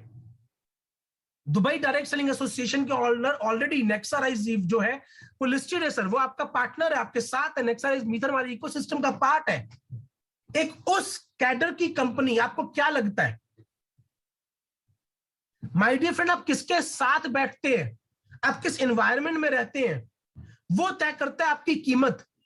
चाय की टपरी पर बिस्लरी भी 20 रुपए की बेचनी पड़ेगी और 5 स्टार होटल में एक लोकल ब्रांड भी 200 रुपए का बिक जाएगा। क्यों? आप किस एनवायरनमेंट में रह रहे हैं, किस लोगों के साथ रह रहे हैं, किस सर्कल में रह रहे हैं। सो एक बहुत बड़ा रिलायबिलिटी फैक्टर हमारी टॉप मैनेजमेंट देती है, हमारा काम करने का तरीका देता है, हमारा कल्चर देता है। ये बातों का गर्व होना चाहिए आपको। आगे चलते हैं। सेकेंड आती है यूजेबिलिटी माय डियर फ्रेंड। मैं हर बार बीओपी में कहता हूं कि we are the only company जिसके पास इकोसिस्टम है, जिसके पास खुद का ब्लॉकचेन है, जिसके पास खुद का ट्रेडिंग बोर्ड है। ये सारी की सारी सर्विसेज लाइव है। प्रो बोट में अगर आपका कोई ट्रेड माइनस में हो जाता है बंद, तो my dear friend company my dear friend उसके बदले आपको ऑफर करती है। आपका जो फंड लॉस हुआ होता है वो आपके प्रोबोट अकाउंट में ऐड हो जाता है, और उसके बाद जब तक आपका प्रॉफिट रिकवर नहीं हो जाए कंपनी आपसे चार्जेस नहीं लेती। क्या किसी और ऑर्गेनाइजेशन ने आज तक ऐसा किया है? नहीं। क्यों? रिलायबिलिटी, भरोसा। We are here for the long term. हम एक बड़ा काम करने के लिए आए हैं, बड़ा सोच लेके आए हैं, और उसके लिए छोटी छोटी कीमतें चुकानी होंगी। अगर हमें बड़ा बनना है तो नींव गहरी करनी पड़ेगी। नेक्साराइज के जरिए 160 देशों के अंदर आप सर्विसेज ले सकते हैं। ट्रेड बिड हमारा खुद का एक्सचेंज, आप जाके एक्सचेंज पे लिस्ट कीजिए, चेक कीजिए उसको, बिनेंस के साथ उसे कंपेयर कीजिए, आपको पता लगेगा कि स्पीड पे काम कर रहे हैं। ये हमारा खुद का घर का एक्सचेंज है। क्या आपने अपना अकाउंट क्रिएट करा? माय डियर फ्रेंड, जब मेरे खुद में घर की खुद की मिठाई की दुकान हो और मैं दूसरे वाले से जाके मिठाई खरीदूंगा तो क्या भरोसा रहेगा सामने वाले को? सबसे पहले अपना अपना अकाउंट ट्रेडबिट पे जाके क्रिएट कीजिए, और नहीं आता आपको तो आप कमेंट बॉक्स में डालिएगा, उसके ऊपर भी ट्रेनिंग दी जाएगी कि ऐसे क्रिएट करना है, बहुत सिंपल है।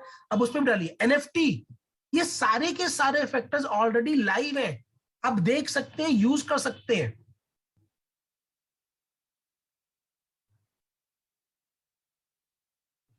आगे चलते हैं माय डियर फ्रेंड।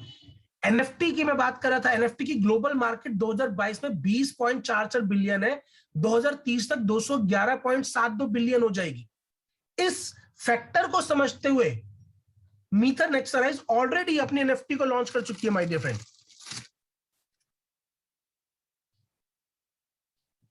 अवेलेबिलिटी जो नेक्स्ट फैक्टर आता है, कितनी सप्लाई है।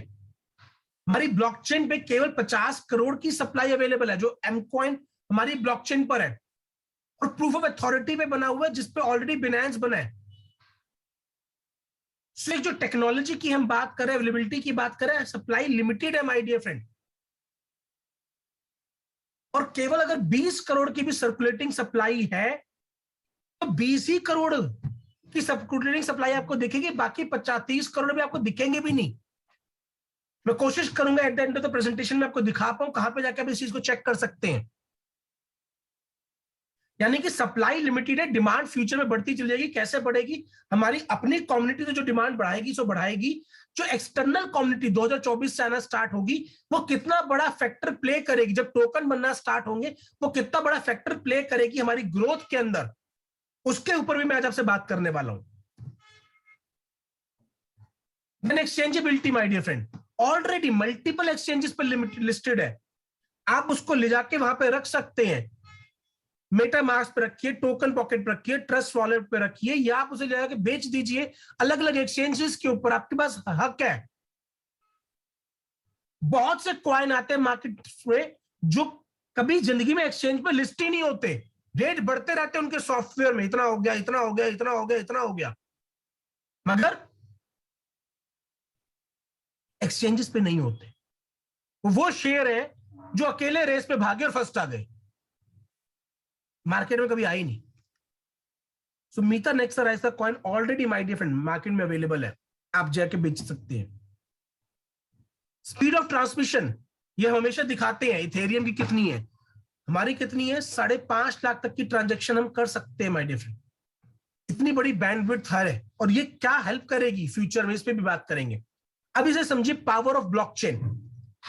पावर ऑफ ब्लॉकचेन क्या है? हम हमेशा अपने बीओपी में दिखाते हैं, आपको भी पता होगा, इथेरियम की जो स्पीड है वो लगभग 15-20 ट्रांजैक्शंस करने की है, बिनांस की लगभग 150 करने की है, ट्रॉन की लगभग 2000 करने की है।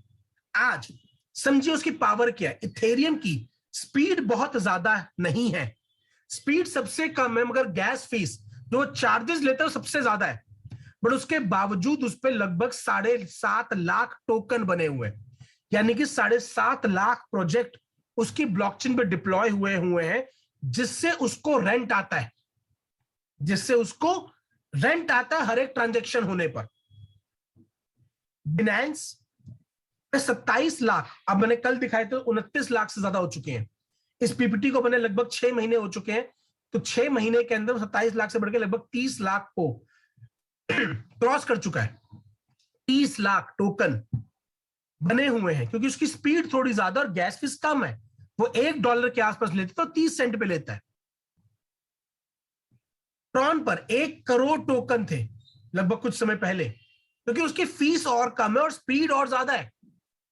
अब इसका मतलब क्या है कि जितनी स्पीड ज्यादा है और फीस कम है, उतने ज्यादा टोकन बन रहे हैं, क्योंकि कोई भी व्यक्ति उसी रास्ते से जाना पसंद करेगा जहां पे वक्त कम लगे और खर्चा भी कम आए। कॉमन सेंस है। अब हम बात करते हैं मीटर नेक्सराइज पावर में। हमारे पास अगर केवल 1 लाख टोकन बने 2027 तक, जस्ट 1 लाख टोकन, और उस एक टोकन की कम्युनिटी 10,000 लोगों की हो, मुझे 1 लाख टोकन डिप्लॉय हुए हैं। ये मैं एक्सटर्नल कम्युनिटी की बात कर रहा हूं, अपनी कम्युनिटी नहीं। हमारी कम्युनिटी जो कर रही है। एक्सटर्नल कम्युनिटी के 1 लाख टोकन बने 5 सालों में, और 10,000 ये हर किसी की कम्युनिटी है, और वो आपस में दिन की केवल एक एक ट्रांजैक्शन कर रहे हैं। मैंने कॉइन इसको दिया, उसने इसको दिया, आपस में एक एक ट्रांजैक्शन हो रही है। तो माय डियर फ्रेंड, क्या आप जानते हैं एक दिन में कितनी ट्रांजैक्शंस होंगी? लगभग 100 करोड़ ट्रांजैक्शंस। 100 करोड़ ट्रांजैक्शंस एक दिन में होंगी, जिसकी फीस किसमें पे की जाएगी? एम कॉइन में पे की जाएगी। यानी कि एम कॉइन की डिमांड 7वें आसमान पर होगी, और वो जो होल्ड करके बैठा है वही बेचेगा। यानी कि 2027 तक आप दिन की 100 करोड़ ट्रांजैक्शंस की सप्लाई को भर रहे होंगे, और उस समय तक जो अपना कॉइन होल्ड करके बैठेगा वो मुंह मांगी कीमत पर अपना कॉइन सेल आउट कर रहा होगा। ये ताकत है मीटर नेक्सराइज की, ब्लॉकचेन की, स्पीड की। मगर उस वक्त को आने में, एक्सटर्नल कम्युनिटी को आने के लिए पहले इंटरनल कम्युनिटी की स्ट्रेंथ दिखनी जरूरी है। कोई भी रिश्ता उसी घर में जोड़ेगा जहां पर उसको दिखेगा कि इनमें आपस में यूनिटी है, तो मेरी बेटी को भी खुश रखेंगे। अब रोल आता है स्केलेबिलिटी। रोड मैप कंपनी ने शेयर कर रखा है कि 2022 में हम क्या करेंगे, 2023 में क्या करेंगे, 2024 में क्या करेंगे, 2025 में क्या करेंगे, 2026 में क्या करेंगे, 2027 में क्या करेंगे।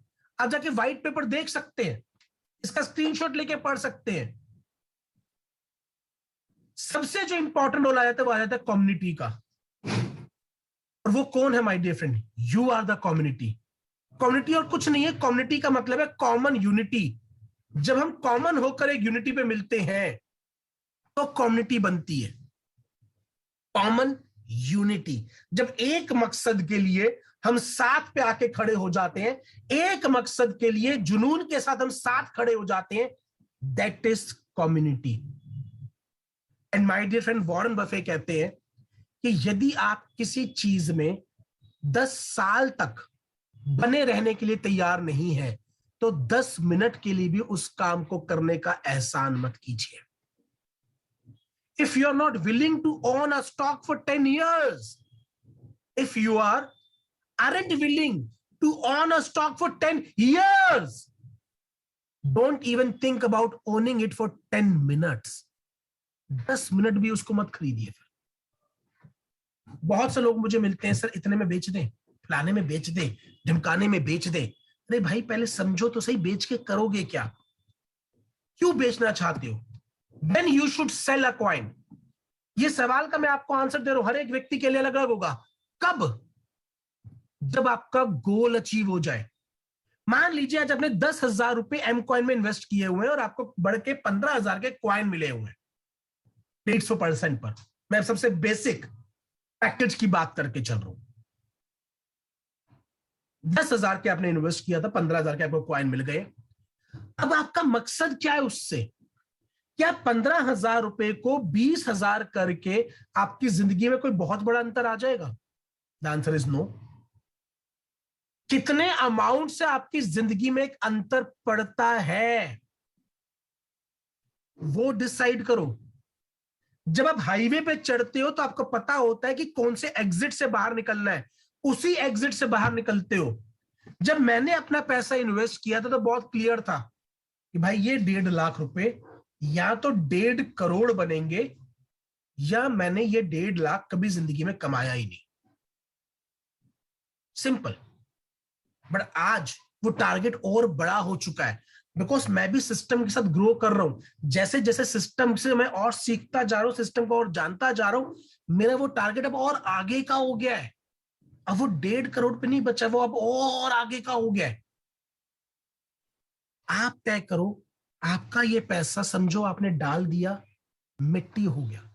आपको कब अपनी जिंदगी में कोई परिवर्तन आता है इस पैसे को निकाल के? अब अगर आपको 10,000 को 20,000 करके एक फोन लेके आपकी जिंदगी में परिवर्तन आता है, अब उस पे करो।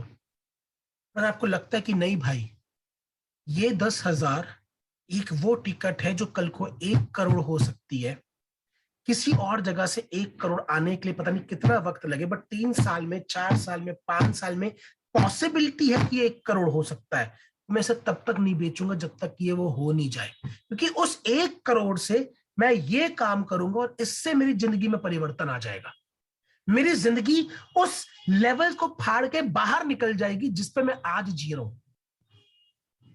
माय डियर फ्रेंड, मुझे अपनी जिंदगी में 10 करोड़ का अगले 5 साल में एसेट क्रिएट करनी है। बिकॉज उस 10 करोड़ को क्रिएट करने के बाद मैं उसको इस प्रकार से इन्वेस्ट करूंगा कि मैं देश के टॉप 1% लोगों में आ जाऊं पैसिव इनकम में। मेरा टारगेट वो है जो मुझे यहां से क्रिएट करना है। आपने अपना टारगेट लिया हुआ है। आपका हो सकता है 10 लाख हो सकता है 5 लाख हो सकता है 50 करोड़ हो, बट पहले वो टारगेट तो लेके देखो। नहीं तो आए गए, आया राम गया राम, फिर जिंदगी में कोई बदलाव नहीं आएगा, फिर वहीं के वहीं रह जाएंगे। Do not sell out of fear, sell by N M. Create a target और उस टारगेट के हिट होने पर ही वो काम करो, डर में नहीं। डर में नहीं माय डियर फ्रेंड। कोरोना में ना जाने कितने फाइनेंशियल लॉसेस हमने किए, फिर भी जिंदा बैठे हैं ना। डर में नहीं माय डियर फ्रेंड। अपनी जिंदगी के ड्राइवर बनो, डर में मत जिरो, पैसेंजर मत बनो। फलाने ने आके बोल दिया हु अच्छा ऐसा हो गया, कूद गए। बहुत से लोग मुझे आज मिलते हैं जो कंपनी को छोड़ के जा चुके हैं।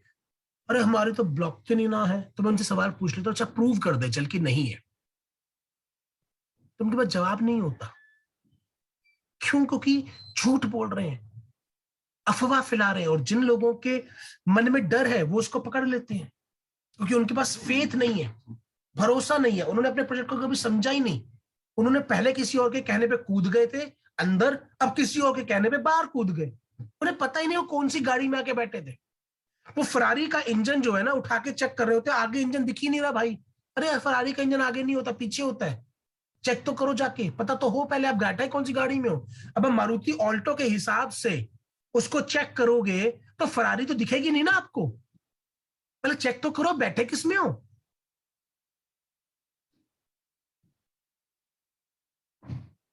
ऐसे ही लोगों के लिए बोला जाता है विनाश काले विपरीत बुद्धि, बेवकूफी। क्योंकि पता ही नहीं करना क्या था जिंदगी के। तो एक गोल बनाओ कि भाई मेरा ये पैसा इतना होगा, इससे मैं ये काम करूंगा तो मेरी देख जिंदगी में कुछ परिवर्तन आएगा। नहीं तो 10 को 15 करके तो देख कोई परिवर्तन आता भी नहीं। एक झूले की टिकट ली है तो पूरा मजा लो ना, ताकि बाद में उतर के बोलो यार मजा आ गया, मजा आ गया भाई, तब तो फायदा भी है। नहीं तो फिर क्या करोगे? फिर अगला झूला ढूंढना, फिर अगला झूला ढूंढना, फिर अगला झूला ढूंढना, फिर अगला झूला ढूंढना, फिर अगला झूला ढूंढना, फिर अगला झूला ढूंढना। फिर जिंदगी झूलती रहेगी। आप कभी नहीं झूलोगे, जिंदगी झूलेगी आपकी। अब ये आपका मैं 10,000 रुपए की बात करके चल रहा हूं। मैं कैसे चीजों को प्लान करता हूं कि भाई मैं 10,000 रुपए अगर एम कॉइन में इन्वेस्ट नहीं करता तो कहां इन्वेस्ट करता? मैं करता सेविंग्स अकाउंट में रख लेता, मैं एफडी में रख लेता, मैं स्टॉक्स में लगा देता, मैं रियल एस्टेट में लगा देता, मैं म्यूचुअल फंड में लगा देता। यही ऑप्शंस थे मेरे पास। 10,000 तक रियल एस्टेट आता नहीं, पर भी मैंने मान लिया कि चलो 10,000 में जमीन ही खरीद ली मैंने। तो ज्यादा से ज्यादा अगले 5 सालों में मेरा 10,000 25,000 होता, ज्यादा से ज्यादा। कि बहुत ही पॉजिटिव तुर्रम खां मेरी जिंदगी निकली तो मेरा 10,000 अगले 5 सालों में 25,000 रुपए पहुंच जाएगा ट्रेडिशनल ऑप्शंस में। तो मैं क्या मान के चलता हूं कि 25 से ऊपर कुछ भी आए तो पॉजिटिव है, क्योंकि बाकी जगह पे तो इससे ऊपर आना नहीं था। तो अगर 30 भी आ गया तो भी भाई इनसे तो बेहतर कमाया, 50 आ गया तो और बेहतर, 70 आ गया तो और बेहतर। क्योंकि इनसे मुझे पता है कि भाई अगर मैं इस रेस में नहीं दौड़ा तो बाकी कौन से प्लेटफॉर्म है मेरे पास, वो ये बचे हुए हैं। इन्हें मैं जितना मर्जी दौड़ लूं, इससे ऊपर के रिजल्ट तो आना नहीं मेरे पास। तो इससे ऊपर का कोई भी रिजल्ट मेरे लिए अच्छा है। और ये हम में से हर एक व्यक्ति जानता है जिसको 6 महीने भी हो गए हैं ना, मीथन ने 6 महीने मीथन एक्सरसाइज में इससे ऊपर के रिजल्ट्स दे दिए हैं हमारे। तो माय डियर फ्रेंड, अब यहां पर निकल मत आ जाओ, क्योंकि हमारे को हम अपने स्टैंडर्ड्स इनके हिसाब से सेट करते हैं तो इतना होते हैं भाग लेते हैं। नहीं, ये तो उसने भरोसा दिया है कि तू लॉन्ग टर्म तक मेरे साथ बना रहता है, रख सकता है। कि जो उन्होंने 5 साल में नहीं करता मैंने 5 महीने में कर दिया, तो सोच 5 साल में तेरी जिंदगी में क्या फर्क डाल सकता हूं। तू बना रहे। हम क्या कहते हैं, ओ बेटे जो इसने 5 साल में नहीं कर सकता था ये 5 महीने में कर दिया, बढ़िया है, भागो बाहर। नहीं, अब भाई ये तो मौका है, पकड़े रहो इसको। क्योंकि अगर आपका, मुझे नहीं पता आप एम कॉइन को कितने % ग्रोथ की एक्सपेक्ट करते हैं, पर मैं आपको एक छोटी सी गणना दिखाता हूं। आपका पैसा 10,000 2027 में कितना होगा अगर एम कॉइन आज आपने इन्वेस्ट करा है और आज से केवल 2 गुना हर साल बढ़े, मतलब दुगना, केवल दुगना हो हर साल, तो अगले 5 सालों में कितना हो जाएगा? और दुगना तो हो सकता है ना, पीछे तो 10 गुना हुआ है, तो ये हो जाएगा माय डियर फ्रेंड 4,80,000 रुपए, 4,80,000 रुपीज। अगर आज आपने पैसा इन्वेस्ट करा और आपको 150% के क्वाइंस मिले और हर 5 सालों तक क्वाइन केवल अपने आप को रेट केवल डबल होता जाए, दुगना, फिर अगले बार दुगना, फिर दुगना, फिर दुगना, फिर दुगना, फिर दुगना, 5 सालों तक, ये बनता है 4,80,000 रुपए। यहां पे मैक्सिमम 25,000 था, यहां पे 4,80,000। मैं कहता हूं 48,000 भी हो गया, तब भी उससे तो डबल है, तब भी उससे डबल है। यानी कि अगर 0.2 की भी ग्रोथ हुई ना, 0.2 की भी, तब भी उससे डबल आएगा। 3 गुना अगर हर साल बढ़े, जस्ट 3 टाइम्स, पिछले 1 साल में तो 10 गुना बढ़ा है, सिर्फ 3 गुना बढ़े तो आपका यही पैसा हो जाएगा 36,45,000 रुपए। देख रहे हैं, केवल एक मल्टीपल बढ़ते कितना बड़ा फैक्टर हो गया। क्यों? क्योंकि मल्टीप्लीकेशन हो रही है, 2, 4, 8, 16, 32 पहुंचा, 3, 9, 27 जो हम नेटवर्किंग करते हैं। इसीलिए आप बिजनेस में भी जितनी विड्थ खोलेंगे उतना बड़ा बिजनेस आएगा। 3, 9, 27, 81, 243, इतना बड़ा फैक्टर 36,45,000 हो जाएगा अगर मात्र 3 गुना हर साल बढ़ता है, ओनली 3 टाइम्स। पिछले 1 साल में, 2 सालों में 20 गुना के आसपास ही ग्रोथ है। अंडरस्टैंड? 5 गुना अगर बढ़ता है, केवल ओनली 5 टाइम्स, 10 गुना बढ़ा है पिछले 1 साल में, ओनली 5 टाइम्स, तो आपका ये पैसा 4,68,75,000 रुपए हो जाएगा। अब मैं आपको एक बड़ी इंटरेस्टिंग न्यूज बताना चाहता हूं माय डियर फ्रेंड। क्या पता है हिंदुस्तान की एवरेज होल्डिंग कितनी है? एवरेज होल्डिंग, एवरेज एसेट 16,75,000 रुपए की एवरेज एसेट है। टॉप 10% में आने के लिए अगर आपके पास 16,75,000 रुपए की एसेट है तो अब हिंदुस्तान के टॉप 15-20% लोगों में है।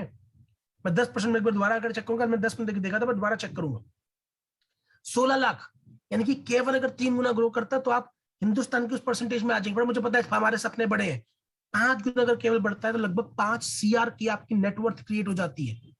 5 CR की नेटवर्थ क्रिएट होती है माय डियर फ्रेंड, 5 CR। अब ये 5 करोड़ रुपए को आपने ले जाकर, मैं बहुत मिनिमम बात करता हूं, आपने FD में रख दिया, केवल टैक्स वैक्स देने के बाद, चलो 3 करोड़ रुपए को आपने FD में रख दिया और आपको 8% आ रहा है आपके रिटर्न पर, तो 24-25 लाख रुपए सालाना आपका आएगा। जिंदगी में काम करने की जरूरत नहीं पड़ेगी, बढ़ता ही जाएगा। ये बहुत नेगेटिव, बहुत कहते हैं ना नकारात्मक और बहुत वर्स्ट केस सिनेरियो बता रहा हूं आपको।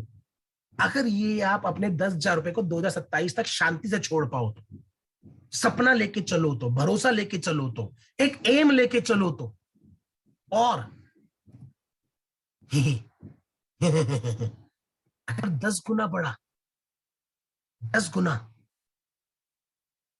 गुना हर बार 5 साल तक, जैसा पिछली साल से बढ़ता हुआ आ रहा है, जैसा होता हुआ आ रहा है, जानना चाहते हैं आपका पैसा कितना होगा?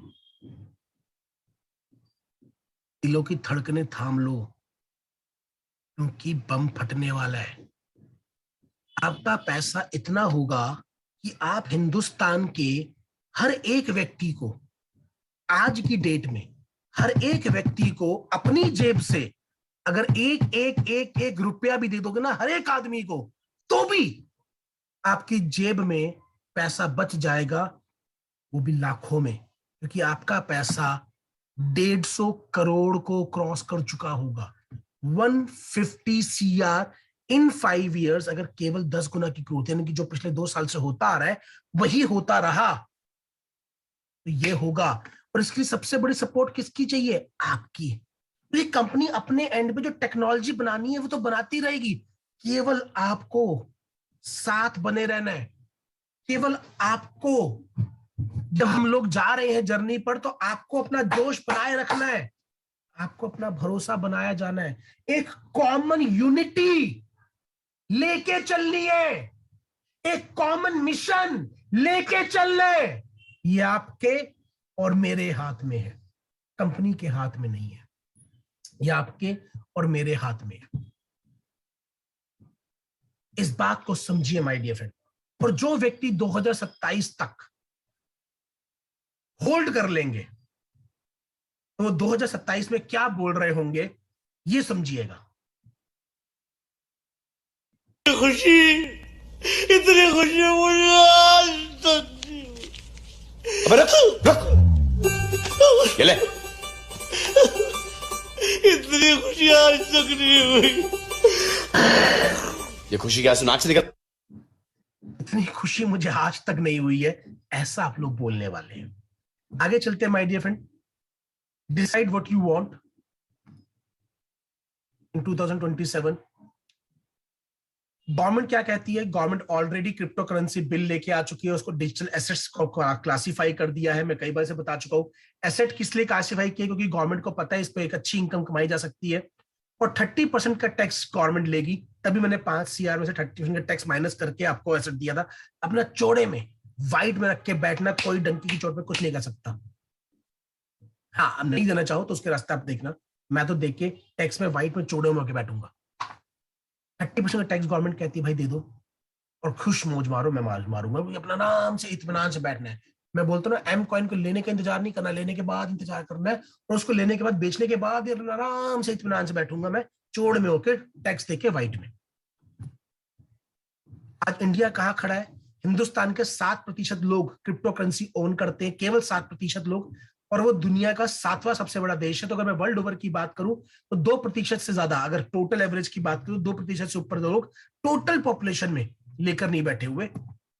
आज क्रिप्टो करेंसी मार्केट बहुत तेजी से 40% से लगातार ग्रो कर रही है।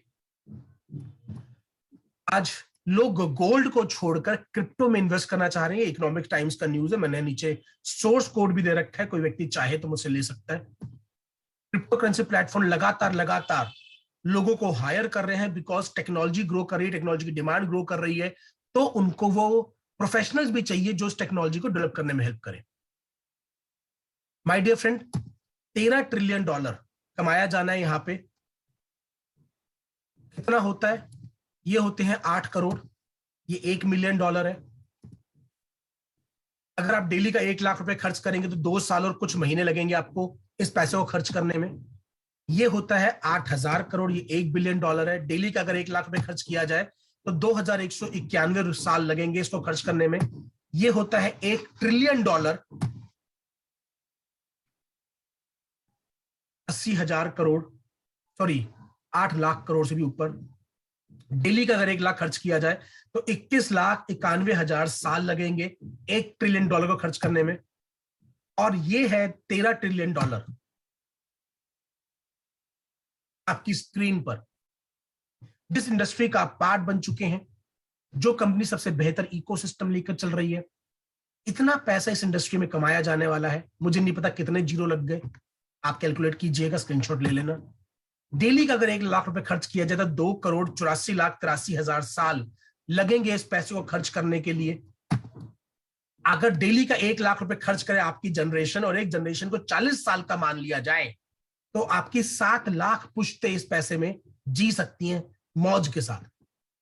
अगर आपको सिर्फ 7 जनरेशन का ख्याल रखना है तो केवल 0.00001% की कमाई करनी है अगर आपकी जनरेशन डेली का 1 लाख रुपए खर्च करे और 40 साल की एक जनरेशन मानी जाए। हालांकि 21 लाख की जनरेशन होती है, और आज भी हिंदुस्तान में 1 लाख रुपए महीना कमाने वाला व्यक्ति हिंदुस्तान के टॉप 10% लोगों में आता है सर।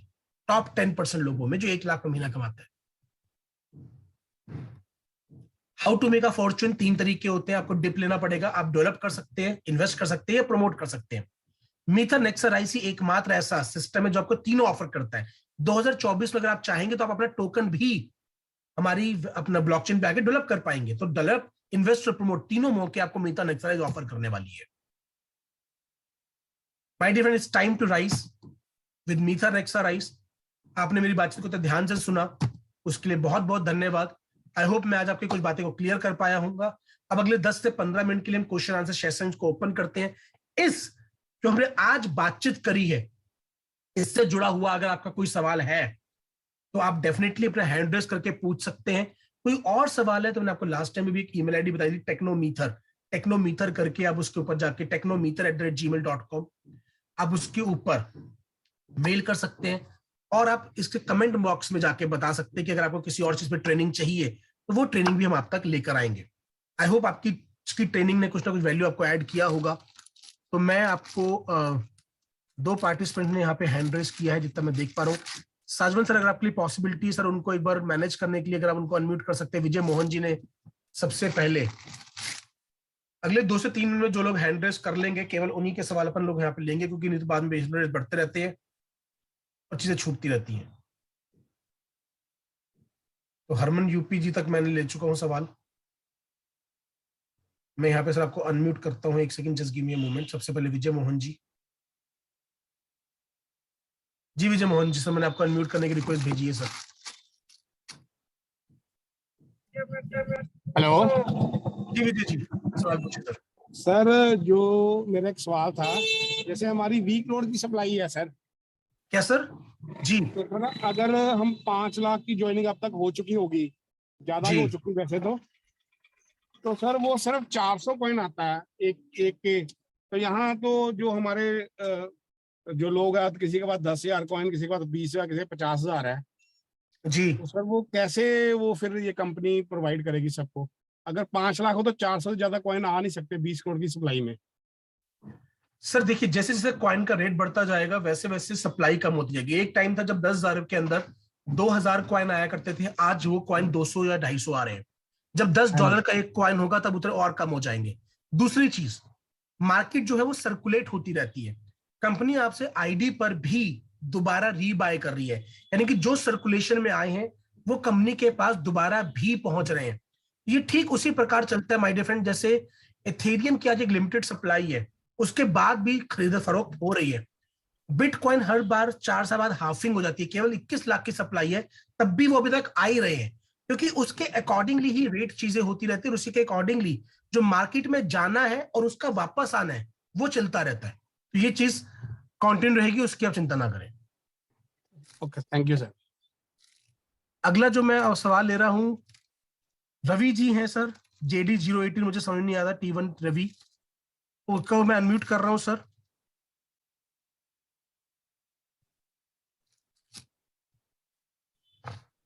हाँ, हेलो जी जी सर पूछें। हाँ, रविंद्र देशपांडे फ्रॉम मुंबई।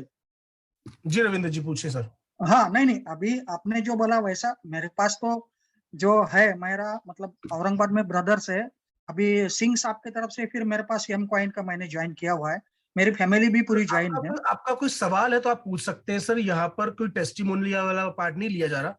अगर आपका कोई सवाल है तो आप पूछ सकते हैं सर। नहीं, सवाल यही है कि मेरे साथ 50-100 लोग जोड़ना चाहते हैं, लेकिन अगर रिकॉर्डिंग मुझे मिलती है तो मैं उनको सुना दूंगा, उस हिसाब से अपन आगे जा सकते हैं। मुझे बिजनेस बढ़ाने के लिए थोड़ा इनको मोटिवेट करना पड़ेगा। दो यूट्यूब चैनल है, एक ये मीथर ऑफिशियल करके, आप इसको सर्टेनली सब्सक्राइब कर लीजिए जाकर, और दूसरा मीथर यूनिवर्सिटी। ओके, 2 यूट्यूब चैनल है, आप इन दोनों को सब्सक्राइब कर लीजिए, क्योंकि ये जो यूट्यूब की अभी आपकी जो रिकॉर्डिंग हो रही है ये मीथर यूनिवर्सिटी पे अपलोड हो जाएगी। यहाँ पे आप जाके सब्सक्राइब कर सकते हैं। लास्ट टाइम भी जो ट्रेनिंग हुई थी उसकी भी वीडियो यहाँ पे सारी की सारी आपको रिकॉर्डिंग लगा था, यहाँ पे मिलती चली जाएंगी my dear friend. Thank you. ये लास्ट वीक जो ट्रेनिंग हुई थी उसको भी देखिए यहाँ पे अपलोड कर दिया गया है, तो आपको यहाँ पे वो रिकॉर्डिंग्स मिल जाएंगी। आप इन दोनों को, मीथर यूनिवर्सिटी आप सर्च करेंगे और मीथर ऑफिशियल, आप इन दोनों चैनल पर जाके सब्सक्राइब कर सकते हैं सर। थैंक यू जी।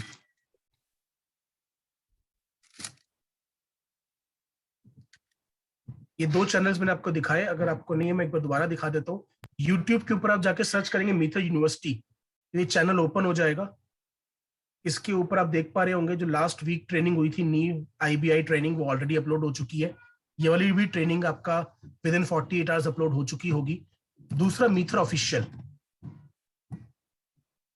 आप सर्च करेंगे तो ये वाला चैनल ओपन हो जाएगा। यहाँ पर भी आपको सारी के सारी जो है इंफॉर्मेशन जो कंपनी एंड की होती है वो सारी की सारी आपको मिलती रहेंगी। अब इन दोनों चैनल को अगर सब्सक्राइब करते तो आप तक ये सारी जानकारी पहुंचती रहेगी। लाइव होने के बाद इसके ऊपर अपलोड कर दिया जाता है सर। Thank you sir. अगला जो सवाल मैं एक बार देख लेता हूँ, मैंने स्क्रीनशॉट लेके रखा था क्योंकि पिछली बार होता क्या था, बीच बीच में लोग हैंड रेज करते जाते थे। अगला जो मैं सवाल लेना चाहूंगा, मैं एक बार स्क्रीनशॉट देख लेता हूँ किसका था।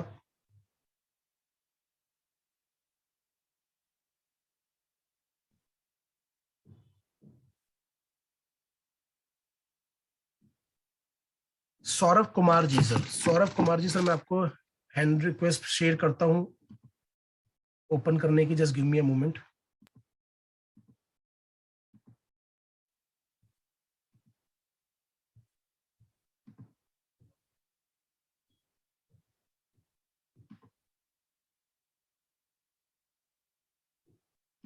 सौरभ कुमार जी, मैंने आपको अनम्यूट करने की रिक्वेस्ट भेजी है सर। यहाँ पे आप प्लीज अपने आपको अनम्यूट कर सकते हैं और आपका जो सवाल है वो पूछ सकते हैं सर। जी सर, थैंक यू अनम्यूट करने के लिए। सर बताना चाह रहे थे कि टेक्नोलॉजी बेस जो है हमारा टेक के बारे में, कैसे विड्रॉल लिया जाता है, इस सब में ज्यादा प्रॉब्लम आ रही है सर। कैसे यूएसडीटी बनाया जाता है एमकॉइन को। जी बिल्कुल सर। ठीक है सर, नेक्स्ट टाइम जो ट्रेनिंग है उसमें इस चीज को ले लिया जाएगा। आपसे एक रिक्वेस्ट है कि आप कमेंट भी कर दीजिएगा इस चीज को, ठीक है। बाकी मैं नोट डाउन कर लेता हूं कि कैसे उसको बनाया जाता है। उसके ऊपर जो है हम ट्रेनिंग रेग लेंगे, कैसे विड्रॉ करना है और कैसे एमएन कॉइन से यूएसडीटी और यूएसडीटी से एम कॉइन बनाया जाता है। ठीक है सर, बिल्कुल अभी सर। अगर आपका कोई सवाल इससे रिलेटेड है तो आप पूछ सकते हैं सर। बाकी चीजों की रिक्वेस्ट के लिए technometer@gmail.com मैंने आपको बताया था, आप उसके ऊपर शेयर कर सकते हैं या फिर आप कमेंट बॉक्स के अंदर जाके बता सकते हैं। अभी जो सवाल है, अगर आपका इससे कोई रिलेटेड सवाल है तो आप डेफिनेटली यहाँ पे पूछ सकते हैं सर। अगला मैं देख लेता हूं, अगला संजीत कुमार जी। तो सर मैं आपको अनम्यूट करने की रिक्वेस्ट भेज रहा हूँ। हेलो जी संजीत जी। हाँ सर, नमस्कार। नमस्कार संजीत जी। बोल रहे हैं कि सर ये ट्रेडबिट से हम एक्सचेंज से मारे थे, विड्रॉल 7 दिन हो गया या 8वां दिन हो रहा है, अभी तक एक्सचेंज पे पहुंचा नहीं है सर। उसके लिए आपने ट्रेडबिट से कहाँ पे किया था?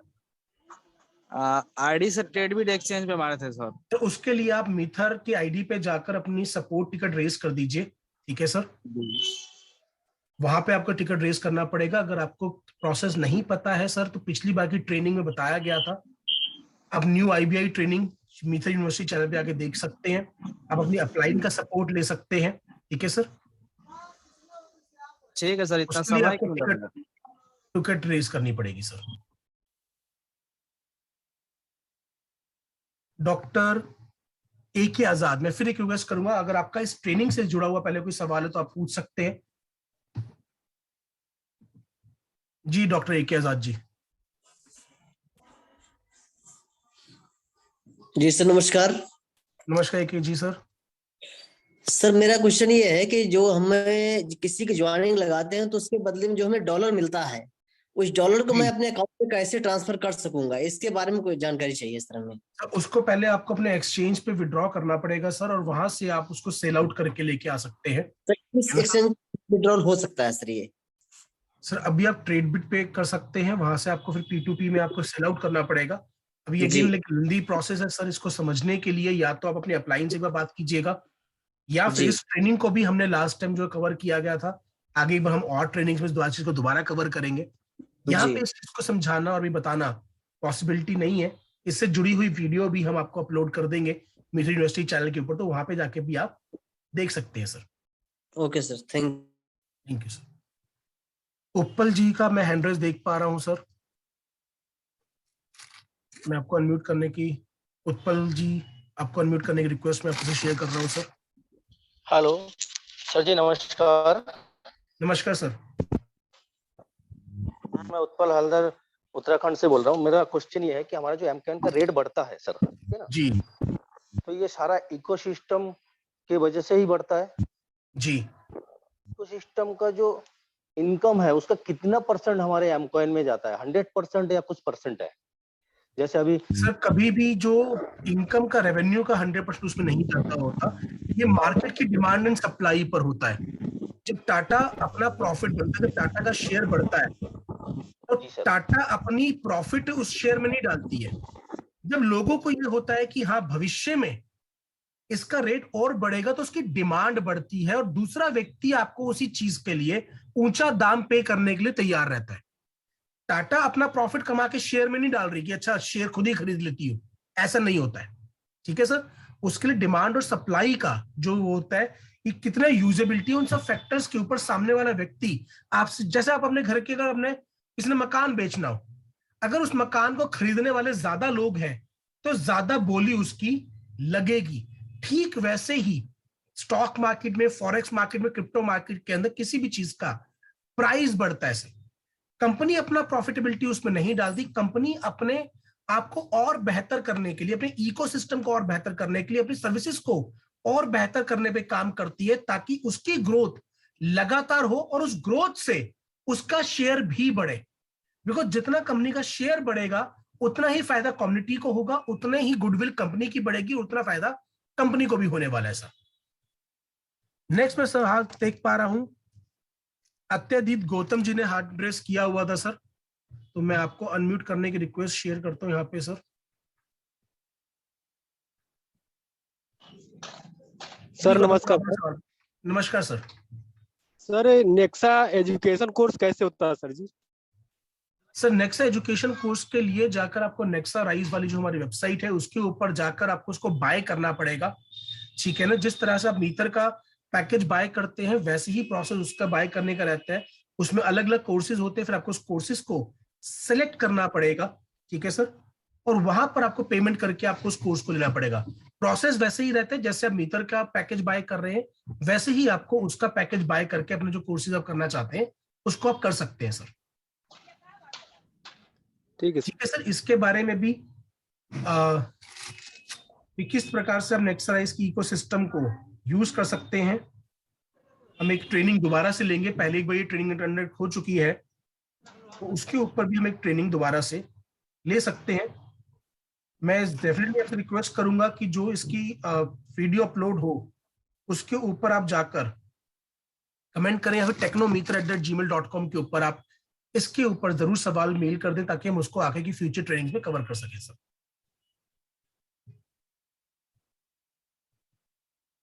अगला मैं एयाज अंसारी जी का सर सवाल ले रहा हूं।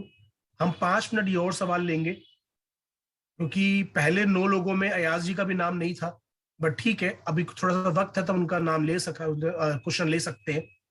जी एयाज जी। हाँ sir, good morning sir. Sir मैं ये पूछना चाहता हूँ कि अपन अपना एमकॉइन को हार्ट बीट में कैसे ट्रांसफर करते हैं, कैसे करेंगे हार्ट बीट को? सर उसका एक लेंदी प्रोसेस है, उसको पहले आपको अपनी अप्लायंस से समझना पड़ेगा। ऐसे मैं फोन बैठे बैठे बातचीत के दौर में उसको नहीं बता सकता, उसका एक बार ट्रेनिंग हुआ था। ठीक है, मैं कोशिश करूंगा उसका लिंक आप तक चैनल के जरिए पहुंच जाए, नहीं तो हम अगेन उसको एक नए उस पर लेंगे कि किस तरह से उस कॉइन ट्रांसफर वगैरह होते हैं। बट वो अभी मुंह जुबानी मुझे लिए समझाना बहुत ज्यादा मुश्किल है, उसको पूरा जो है एक बार आपको प्रोसेस को समझाना पड़ेगा, how to transfer coins. Yes sir. तो सर इसका कोई फिजिकल ट्रेनिंग नहीं हो रही है क्या सर? सर फिजिकल ट्रेनिंग्स होती हैं, आपकी अप्लायंस बनाती हैं, एलडीपी होती रहती है, मगर हर व्यक्ति का फिजिकली पहुंच पाना कई बार पॉसिबल नहीं हो पाता। तो जूम, हम जब टेक्नोलॉजी के उसमें काम कर रहे हैं तो टेक्नोलॉजी हमारे को और बेहतर समझने की जरूरत है क्योंकि टेक्नोलॉजी हम सभी के लिए काम को आसान कर देती है। जी जी सर। अभी लेटेस्ट कोई एलडीपी ऑर्गेनाइज हो रही है क्या सर? सर जो भी होगी आपका उस तक इन्फॉर्मेशन पहुंच जाएगी, आप सिस्टम से कनेक्टेड रहिएगा। ठीक है सर। ठीक है sir. Thank you sir. Jinder Gill ji का सर मैं सवाल ले लेता हूं, मोस्ट प्रॉब्ली ये 1-2 सवाल हम और ले पाएंगे आज के उसमें। जी गिल साहब। Hello, good evening sir. Good evening sir. Sir मैंने 2 तारीख को अपनी आईडी से मेटामास्क में 800 कॉइन ट्रांसफर किए थे, वो अभी पेंडिंग शो हो रहा है। सर एक बार आप उसका सपोर्ट टिकट प्लीज आप उसमें जाके रेज कर दीजिए कि क्या वजह हुई है, ठीक है ना, क्योंकि उसका आंसर मेरे पास भी नहीं हो पाएगा। ये टेक्निकल जो फैक्टर है वो कोई और ही बता सकता है। तो आपको टिकट रेज करना मेरे ख्याल से डेफिनेटली आता होगा, आपने अगर ट्रेनिंग्स अटेंड करी होंगी तो आप सपोर्ट टिकट पे जाके उसे रेज कर दीजिए, वहां से आपको डेफिनेटली उसका आंसर मिल जाएगा सर। ओके, तो ये यूजुअली कितना टाइम लगता है नॉर्मल? कंपनी 7 वर्किंग डेज बोलती है। नहीं कुछ भाजी सब्जी लिया है दुकान जाई ना, अब कहाँ देर लगी तो दाल कंपनी सर कंपनी जो है वो 7 वर्किंग डेज बोलती है सर, वो आ जाना चाहिए, नहीं तो फिर भी आप टिकट जो है उसको रेज कर दीजिए सर। ठीक है गिल साहब, अगले सवाल पे चलते हैं। रफीकुल अहमद जी का ये सवाल है, उनको मैं अनम्यूट करने की रिक्वेस्ट भेज रहा हूं।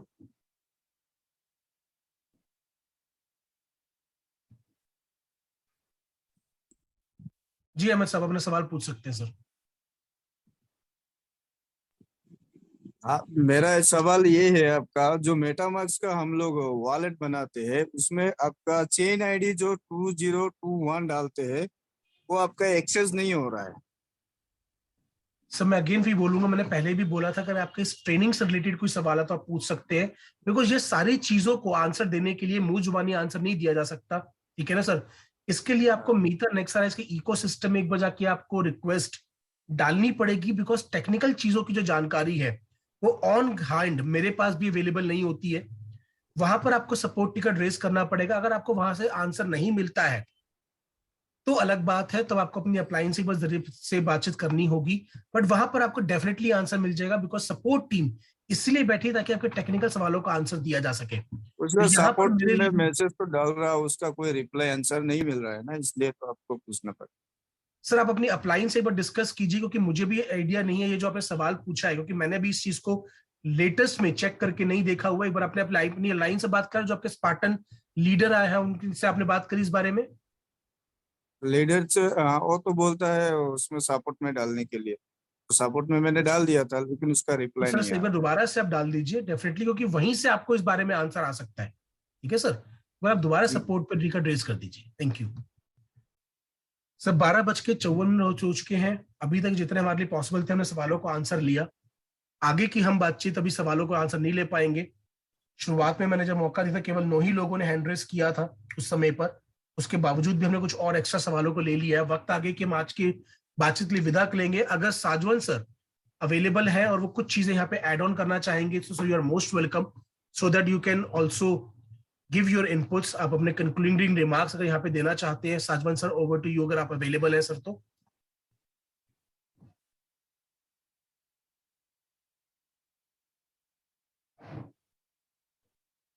मेरी आवाज, थैंक यू सो मच। मैं यहीं पे हूँ, मेरा एक्चुअली शायद टेक्निकल इशू था। जी जी जी। It was really a wonderful session sir, बहुत ही बेहतरीन तरीके से आपने चीजों को बताया। और ये सब चीजें वो हैं जो हमारे सभी एसोसिएट्स को उनकी कोर में चीजें होनी चाहिए, उनकी नॉलेज में चीजें होनी चाहिए। एंड ये कहीं ना कहीं इनके ऊपर आपकी एक्सपर्टीज आपको रियल में एक बहुत बड़े डायरेक्शन देगी, बहुत बड़ा बिजनेस में आपका बूम आएगा। एंड डेफिनेटली कुछ क्वेश्चंस हैं जिसपे जो भी हमारे कुछ साथियों ने पूछे हैं, तो यहाँ पर 1-2 चैनल्स हैं। सुजीत भाई का चैनल है अनुराग जी, उसमें एक क्वेश्चंस के जवाब हैं। कैसे हॉटबीट पे ट्रांसफर किया जाता है, कैसे विड्रॉ किया जाता है, कैसे एम कैश बनाया जाता है, वो सारी की ऑलरेडी सारी की सारी ट्यूटोरियल्स वीडियोस हमारी अलग अलग चैनल्स पे पड़ी हुई हैं। तो आप अपने अपलाइन से प्लीज एक बार रिक्वेस्ट कीजिएगा। एंड आई थिंक उनका मीटर ITES के नाम से उनका चैनल है सुजीत सर का, तो उसमें बहुत सारी छोटी छोटी वीडियोस हैं जहां पर एक क्वेश्चंस के जवाब, most of the relevant question जो अभी पूछे गए थे उन सभी के जवाब वहां पे आपको मिल जाएंगे। तो ओवरऑल वेरी लकी कि सॉरी सर मैं आपको बीच में रोक रहा हूँ, वी आर वेरी लकी कि सुजीत भाई हमारे बीच में है। हाँ, तो वो जनरली उसका भी सैटरडे का एक मीटिंग रहती है, पिछली बार तो उन्होंने वहीं से लाइव मीटिंग ली थी। तो आपके बातचीत के बाद मैं चाहूंगा सुजीत भाई, अगर आपके लिए पॉसिबल है तो आप 5 से 7 मिनट ये जो सवाल आपने सुने होंगे तो आप उनके आंसर डेफिनेटली वहां पर दे दीजिए, ताकि उन लोगों तक भी वो सवाल पहुंच सके, बिकॉज आप टेक्निकली बहुत साउंड है और आप टेक्निकल लगातार चीजों पे अपने आप को अपग्रेड करते रहते हैं। अगर सुजीत भाई आफ्टर द साजवन सर सेशन, उनकी बातचीत के बाद अगर आप उन सवालों का आंसर दे पाए तो बहुत बेहतर होगा।